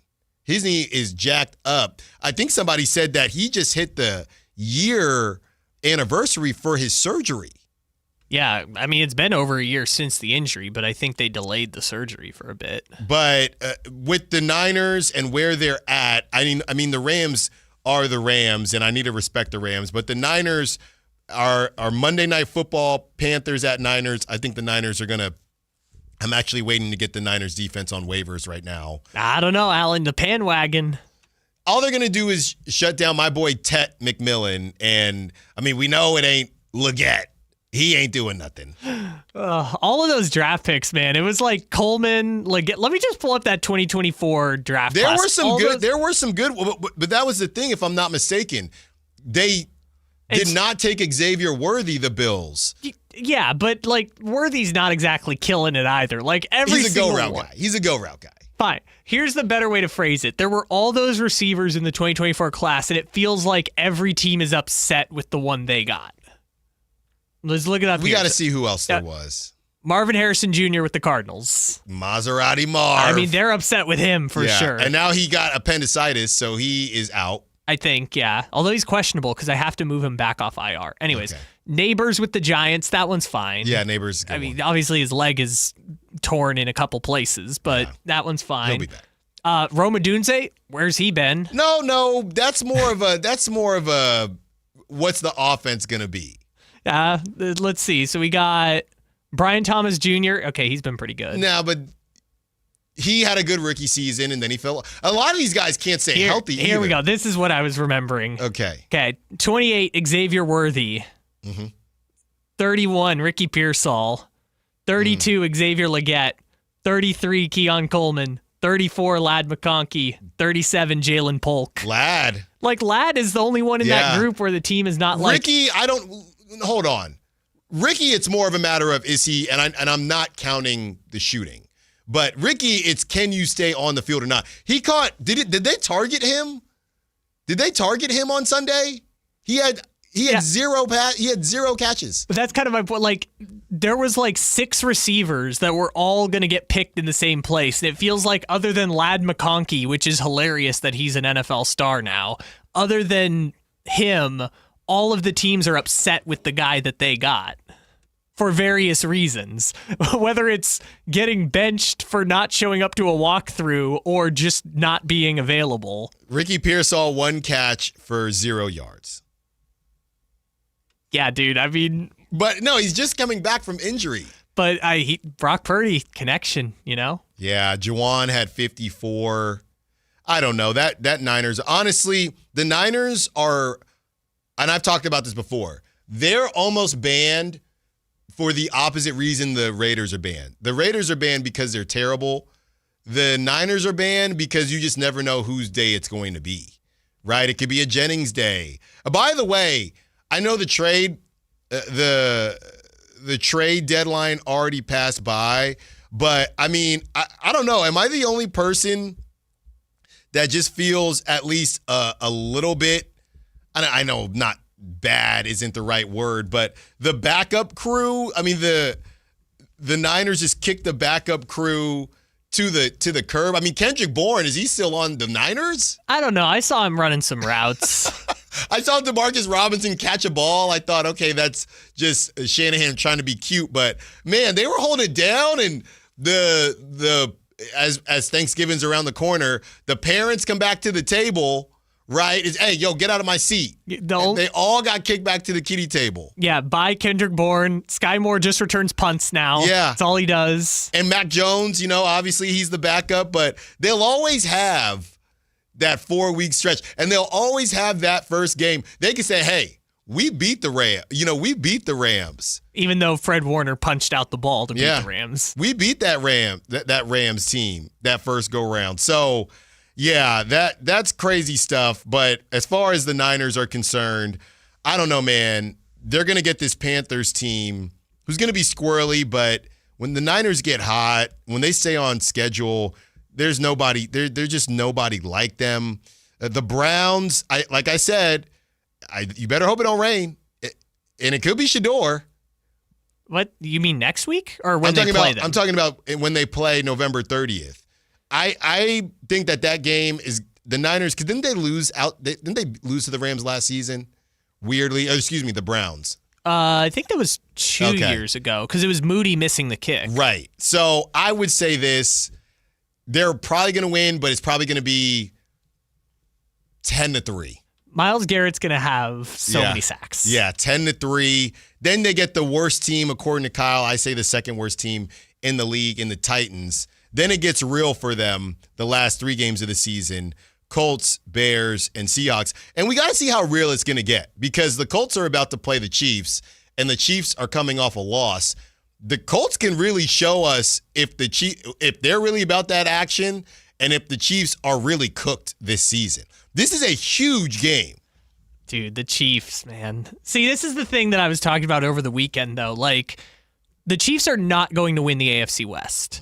They're going to have a hard time getting the 5 or the 6 seed in the AFC. They would basically have to go 6-1 the rest of the season just to get the 5 or the 6 seed. Kansas City's looking kind of cooked, but I feel like as a Kansas City fan, you're not allowed to complain about being cooked. No. Because, A, if they do get in the playoffs, everyone's going to pick them to win no matter who they're playing. And B, you've had so much success that no one wants to hear it when you're 5-5 and you've lost to the Jaguars and the Broncos. I don't know what to do. Well, I do know what to do. This is why I never believe in the Lions. I like Dan Campbell. I like Jared Goff. Shout out the Cowbears. But when he walked out there with 2 gloves, I knew this thing was fried. And it was fried. Amon-Ra, I think somebody was saying that nobody talks about the amount of drops that Amon-Ra St. Brown actually has. Jameson Williams, he was their second option and he worked. I feel bad, but Sam Laporta just seems like a guy that whenever the Lions need him, he's injured. But no Sam Laporta in that game. Don't they have kind of some Laporta copycats? Yeah, they didn't really throw to him. They couldn't do anything. Jared Goff was under duress. And honestly, I guess I'm burying the lead here. They really need to figure out this. I know it's a cute name, this Sonic and Knuckles thing, but a lot of people were saying they ran the ball better last season because David Montgomery would beat teams up, and now you have to deal with Sonic, Speedy Gibbs. They went with Gibbs because Gibbs is a better player, but that might not be what makes the most sense, and they have to figure it out. They have to figure it out. See, this is where, again, running games are so... This is what I keep saying with the Raiders. It's not Genty, it's the offensive line. I think the reason... I can't prove it for sure, but I think the reason the Lions were better running the ball last year than this year is they had a Hall of Fame center last year, and that Hall of Fame center retired. So that's probably... So you don't think... No, anything else, you think they can just leave Gibbs? Because I think it's the whole thing is, hey, I am a number one back. Gibbs is a number one back, but you went away from what you were doing. Again, I can't prove it for sure, but that's why running games are so hard. You never know if it's the offensive line. Well, they might as well try backs. it because they keep losing, and the weather's only going to get colder. And I know they got the dome, but the weather's only going to get colder. And they look bad, Kyle. Well, they're also probably not going to get a home playoff game. Yeah, they have to figure something out if they want to be taken seriously, because how the Eagles play, that's more conducive. So this is a perfect opportunity. They get the Giants next. So try something out against the Giants. When we return, is it worse to be a Raiders or a Kings fans right now? Allen Stiles, Sactown Sports. The Sactown Sports 1140 newsletter right to your email. Get your latest on the Sacramento Kings, athletics, and Republic FC with the Sactown Sports 1140 newsletter. Visit SactownSports.com to join. Around here, Maverick is more than a name. It's who we are. My dad climbed power poles for a living, and he taught me to keep homes running when it gets cold. This November, donate 5 canned foods to our holiday food drive and choose a furnace tune-up or an electrical safety check. We'll collect your cans at the appointment and keep your heat comfy and your lights steady. So the only thing whistling is the kettle, not your ductwork. Visit callamaverick.com. Limited November appointments. Some restrictions may apply. It's the energy all around you. The thrill of the moments to come. The flash of lights.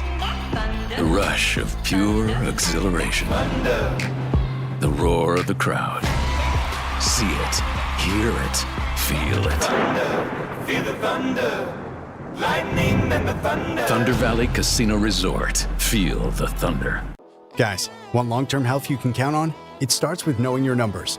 Right now, Revive Men's Health Sacramento is offering a comprehensive wellness panel, a $400 value for just $99. It checks your testosterone, blood sugar, cholesterol, kidney, liver, thyroid, and heart health. Take control of your health today and stay strong for the long haul. Offer ends November 30th. Call 916-619-3000. That's 916-619-3000.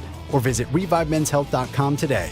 Must medically qualify. Terms apply. Contact us for full offer details. At Power Business Technology, we're not another big box corporation. We're your neighbors, locally owned and operated. We know what businesses like yours need, from reliable printers to high-performance copiers. We'll help you find the right solution with personal service you just can't get online. Need setup or support? We're just down the road and always happy to help. Power Business Technology, family hometown service with big-time solutions. Contact us today for all your business printing needs at 844-POWER-BZ. That's 844-769-3729, or visit us at powercopiers.com.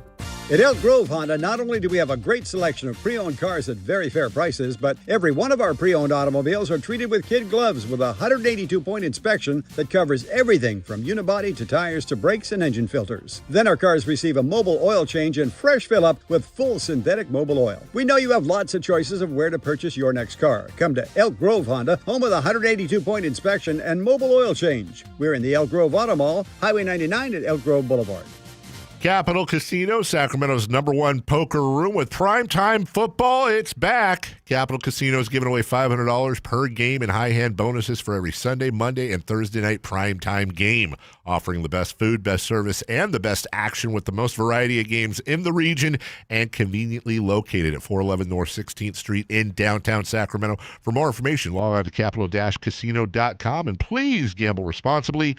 1-800-GAMBLER.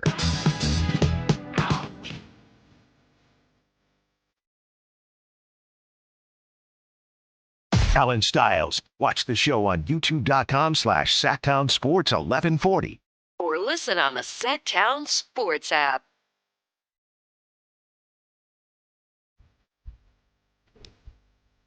"30 more minutes with you as we take you up to 2 p.m. And in 15 minutes, we will be joined by Whitey Gleason and a friend. Think High Flyer? That's right. He did tell me that. High Flyer. So that is coming up in 15 minutes. Can't wait to chat with them. Okay, we have a couple more. See, this is what I'm talking about. Somebody says from 916, flowers and a handmade card. 916, can we just be clear? Do you just mean to write in the card? I don't got to make the card from scratch, right? Depends how much effort you want to put in. A paper mache? Can I do paper mache? You gonna leave it to your daughter to do the handmade card? Yeah. We both got nothing in it. We both made the cards from scratch to save $8. 916, please tell me, do you mean just write in it myself and not making the card from scratch? I just want to be clear on that. Who else? 916 says, giving your wife 2 hours without family is the best gift. Let her decide what she wants to do. Nails, hair, movie, or sleep. Okay. So then I don't do, because we only got select amount of time here. So also would that be better than dinner?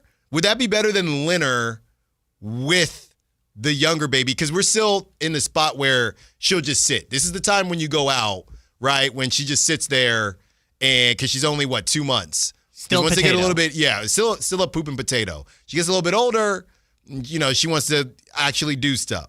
So 916, is that better than a little mini dinner? That's what I need to know. Just say, hey, take the car. I got the kiddos for 2 hours. Would that rank higher than a mid-tier dinner compared to the $500? A mid-tier dinner where you have to bring the child. Where you have to bring the child. Okay, that's what I need to know, 916. A mid-tier dinner where she's still taking care of the child. Feeding. And I'll feed her. Because I never feed her when we're out. No. Yeah, that seems fair. No, it's probably not fair. But I would feed her tomorrow. Hey, for your birthday, hand her over. I'll feed her today. That's all you need? I feed her all the time at home. But when we're out, Okay, so wait, why? We haven't really gone out a bunch because it's just too much of with the two of them right now, it's just not enjoyable. But I don't know. She normally has the stroller on her side.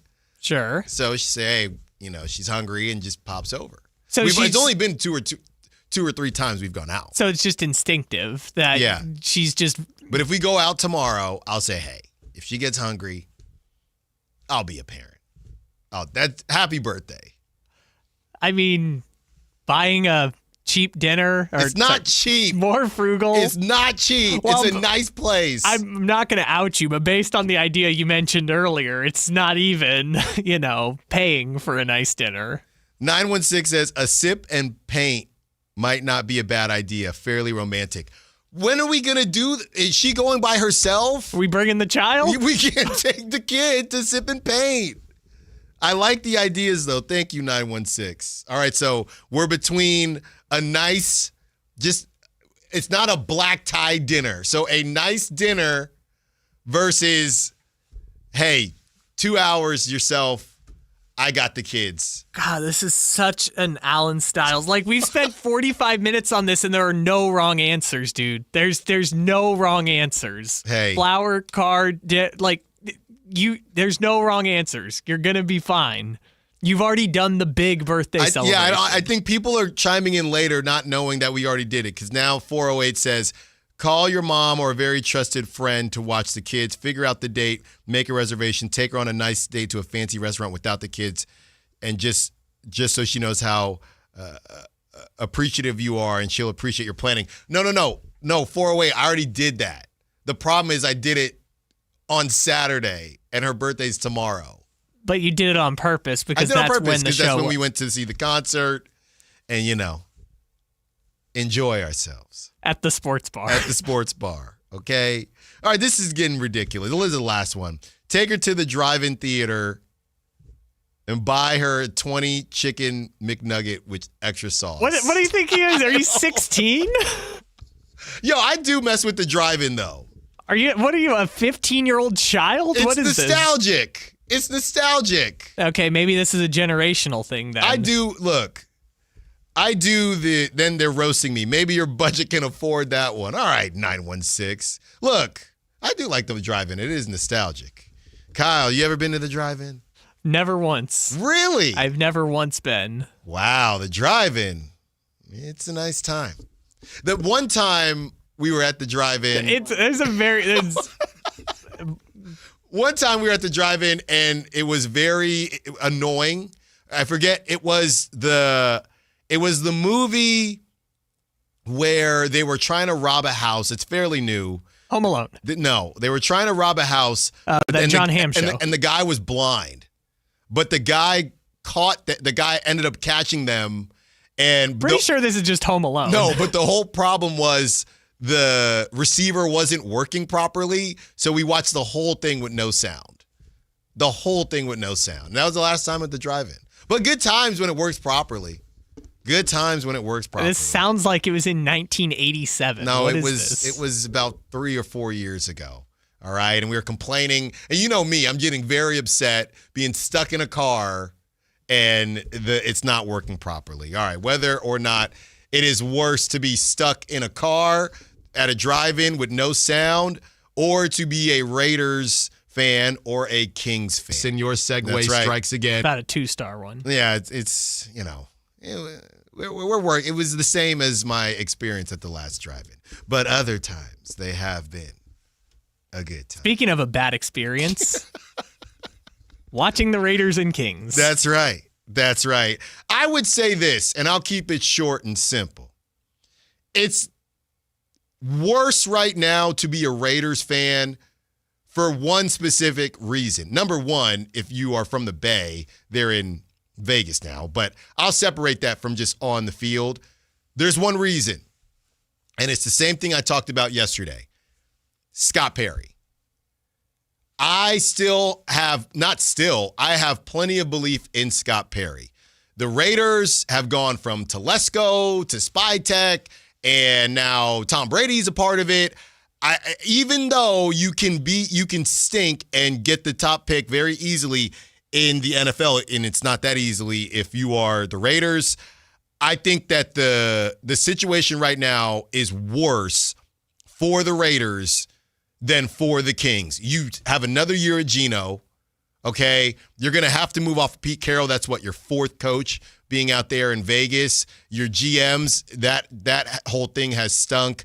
I think I don't know if it's close, to be completely honest with you. I think it's much worse to be a Raiders fan right now than a Kings fan, because the Kings, we think, are about to do the thing where they clear the deck and they move forward, and they got Scott Perry, who is well renowned throughout the NBA spaces. So I think, Kyle, I don't know how close it is. I think it is much worse, to be honest with you, to be a Raiders fan than a Kings fan right now. It's degrees of bad, but again, this is the classic Kings thing. The Kings are awful, but they also are not the worst of the group, because you could throw the A's in there too. Yeah. The Raiders and A's are no longer in the Bay, haven't been competitive in years. The Raiders haven't been competitive in damn near 25 years now. They had that game where they almost kept it close with the Bengals. Al, it's about to be 25 years since they've won a playoff game. Yeah, but they've been around. Look, if Derek doesn't break his foot,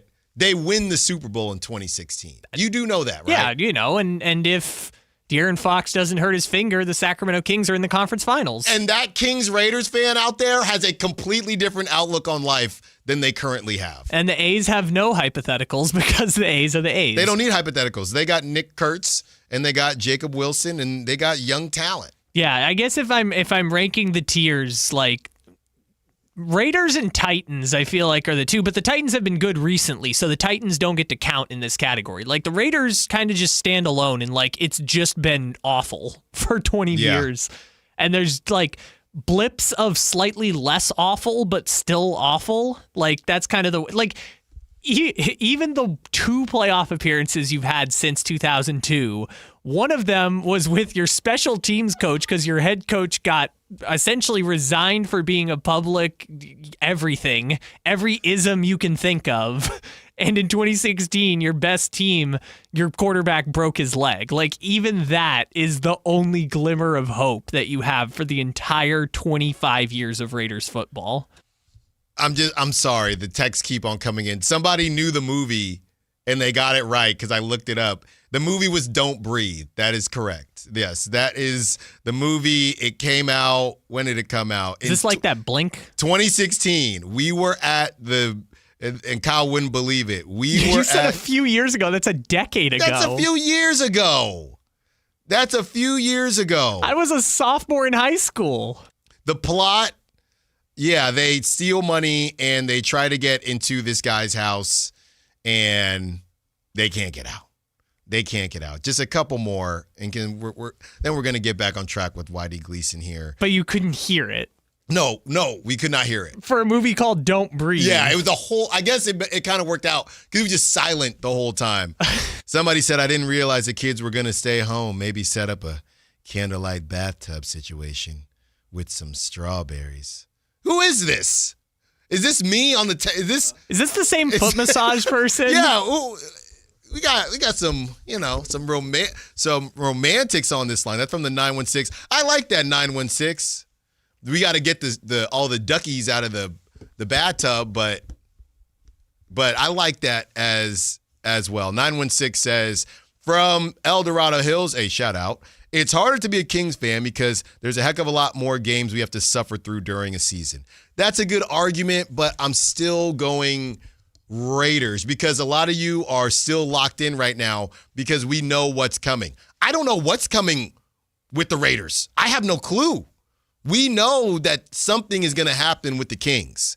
We do not know what is happening with the Raiders. We have no clue. We know what's happening on the show coming up next. We have Whitey Gleason, and I know the High Flyer is going to be here. I don't know if he's here right now, but we do have Whitey Gleason to join us on the other side to close out the show. And it was Pool Guy Mark talking about those rose petals in the bathtub. Allen Stiles, Sactown Sports.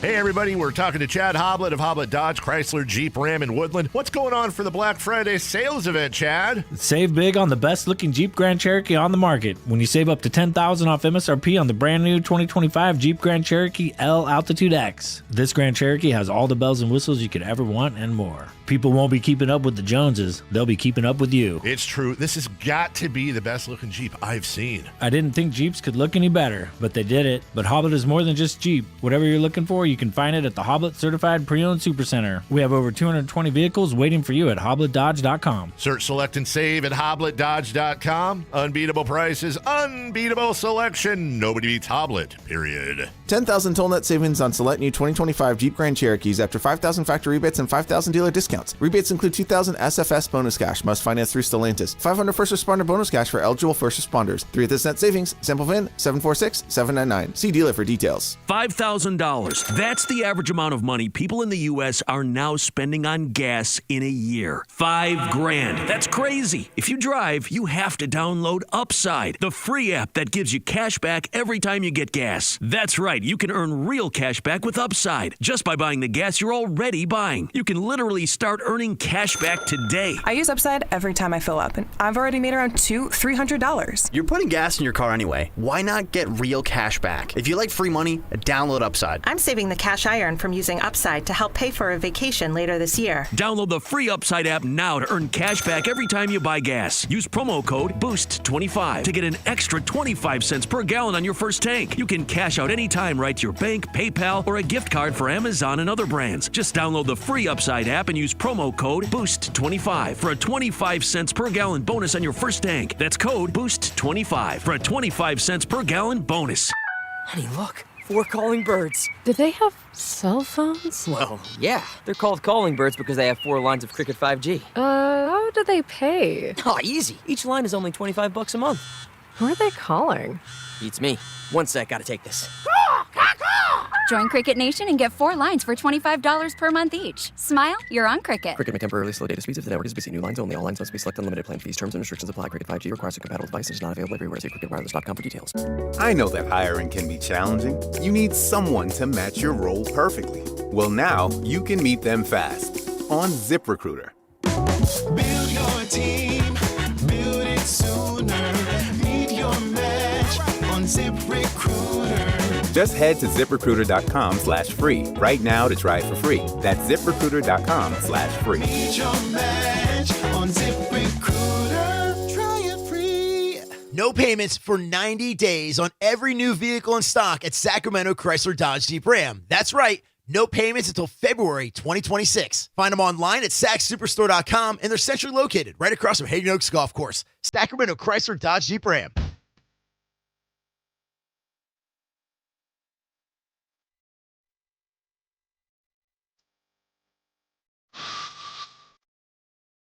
Allen Stiles You can join the show by texting 916-339-1140. on Sactown Sports.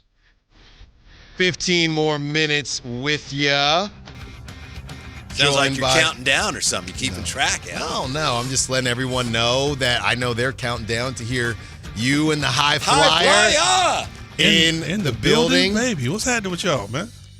Look, man, that game last night, that Raider game, that might have been the worst game I've ever watched. You were surprised by that? I was. Really? I was.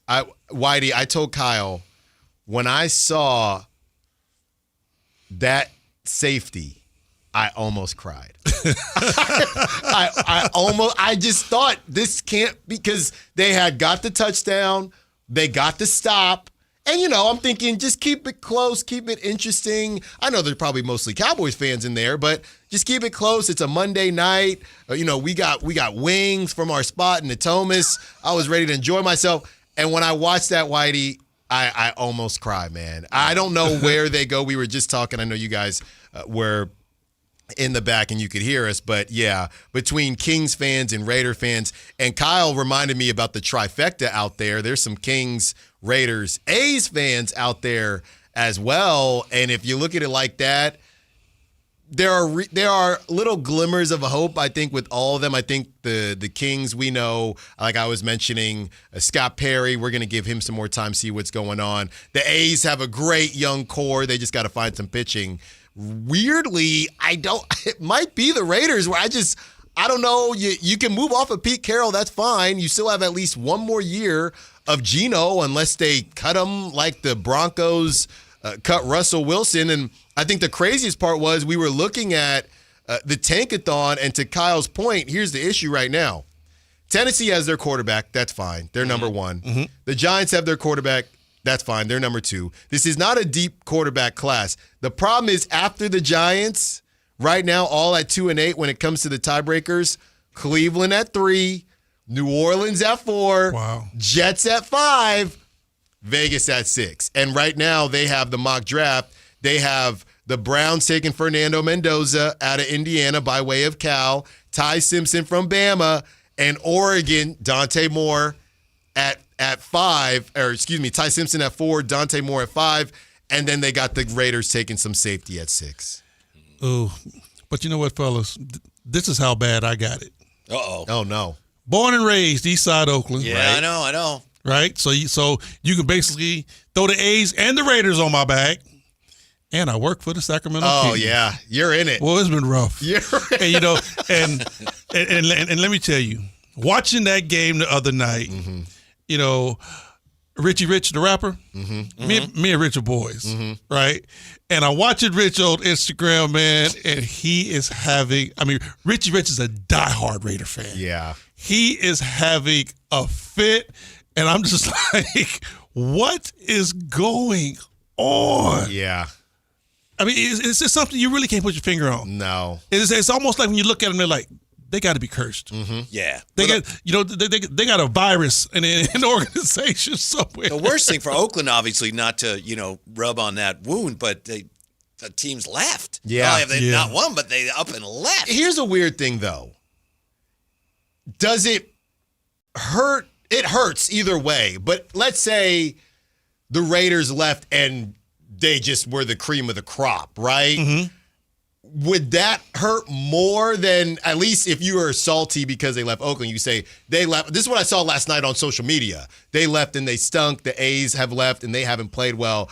I think it'll sting they're getting two different stings, right? Mm-hmm. The Raider fans that stayed, it stings. And then when... Let me tell you how to sting. Yeah. If you're a Warrior fan. Oh, yeah. See, same thing. Mm-hmm. You know, I'm not even a Warrior fan. Love the Warriors growing up. Yeah. But I've always played for the Kings, so the Kings is my team. Right. When the Warriors left Oakland and went to San Francisco, I was appalled. Yeah. I was heated. And then, change the uniforms, put San Francisco across the front. Mm-hmm. I'm like, come on, man. It's always been Golden State. It never had Oklahoma nowhere, but it's always been Golden State. And we know where they built the mantra and everything else. It's the town. It is. Not Frisco, the town. Yeah. So now you got the Raiders left, the Warriors left, the A's left, and I love my city, bro, but if you go down through that city, you would definitely understand why things are falling apart. Yeah, it's rough out. It's rough out there for sure. I mean, I think that the argument has been some of the other cities that still have, and I saw Gavin talking about this on one of these podcasts that were floating around, but just I guess the idea that some of the cities that still have these sports teams, they're not all great either, but I think it's the trifecta it's not going to help. And now with them playing poorly for now, I don't know if that helps or hurts the situation. All I know is that watching it last night and seeing my 2-year-old daughter come down the stairs with a Raiders shirt on, and then for that to watch it, I said, if she comes of age and she's 5-6 years old and she says, "Dad, I can't do it," I will take her to the store to get wherever you're going next. I can't go with you, but if you want to go to the Niners, wherever you want to go, I will not feel bad for you. I will not be upset with you. Somebody sent me this on Twitter. Angelo sent me this. The last time teams have won a Super Bowl: Cowboys 96, Niners 95. Washington 92, Bears 86, Raiders 84, Dolphins 74, Jets 69, and then you got 2, 4, 6, 8, 10, 12 teams that have never won the Super Bowl. So I guess it could be worse. So what if you're one of those teams that's over? Yeah. But never won. Vikings, Cardinals, Lions, Bengals, Chargers, Falcons, Texans, Bills, Titans, Jags, Browns, and Panthers. So I think that's a good point, Whitey, because last night the Warriors, Niners, Giants combo, those fans, because everybody was watching last night, right? It's prime time.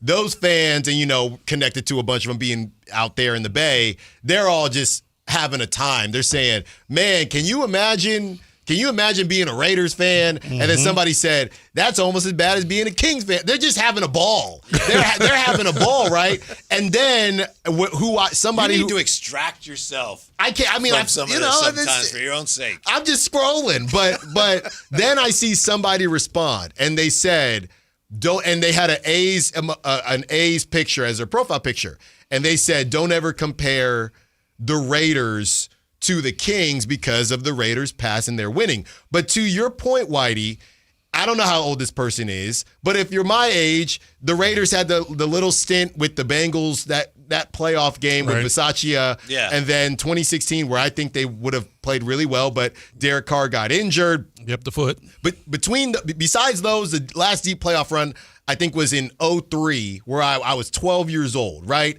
So for me, do I feel better that the Raiders have a Super Bowl? If we're going to do the ring thing as fans, do I feel better because the Raiders got a ring before I was born versus a Bills fan who I don't have a ring, but every weekend I'm watching some real competitive. I got Josh Allen. Obviously, you want to win the whole thing. That's like asking if Henry feels better because the Kings won in 1951. Right. Yes. You got that Rochester because they won. Yeah. Versus whatever NBA team being competitive now, right? That's balling out. Because hey, no, don't compare them to us. We got our ring. Who cares? What are you watching right now? Who cares? You didn't go to the parade. They didn't even have a parade. It was horse-drawn. Did your grandparents go to the parade? Did your grandparents go to the parade? So I'm watching them say, whoa. No, it's different. We got rings. Go dust them off then. I'm with that. I understand that argument, though. I mean, you understand the I understand championship both sides, argument. but to me, it's legitimate to say, no, this franchise, at least at some point, but you know wants what? something. It almost goes back to the debate of who was the best, say Shaquille O'Neal or Will Chamberlain. Yeah. It just depends upon what era you was in. Yeah. You know, both of them are great, but Wilt was back in the day. Shaq was more relevant. Yeah, I guess you'd have to talk to that specific Raider fan and say, let's pretend that Raider fan is my age. Would you trade in those Raider championships that you were not born for or born during to be the Bills or one of these teams that don't have one, but you get to watch exciting football? And I think they would say no because of ring culture and how it affects fans. Yeah. You can't never trade in the chip, bro. I'm sorry. I don't know. I'm sorry. You know what? Flags fly forever. Even if it's back in the day, especially when you're a Raider, because the Raiders were more relevant. I mean, it was still in the 80s. You cannot turn in that chip, bro. No. Yeah. I don't know. Hey, they so far few in between. Like you say, a lot of teams don't have them. You cannot turn in that chip. I don't know. The ring may be crusty, but it still shines. You got to get the toothbrush and spit shine it. All right. We have Whitey Gleason, the high flyer. They got you for 4 hours, okay? Ramsey behind the glass today. Thank you to Kyle Ledbetter. Great job. As always, thanks to all the callers, texters, sack chatters. And until tomorrow, secure the bag. Like the beam. Like the beam. Don't forget about podcasts.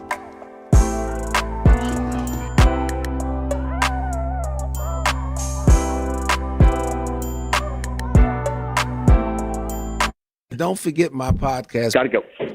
This is the story of the one. As a safety manager at a manufacturing plant, he does everything he can to keep his coworkers safe. From finding ways to reduce risks to keeping safety supplies in stock. And for that, he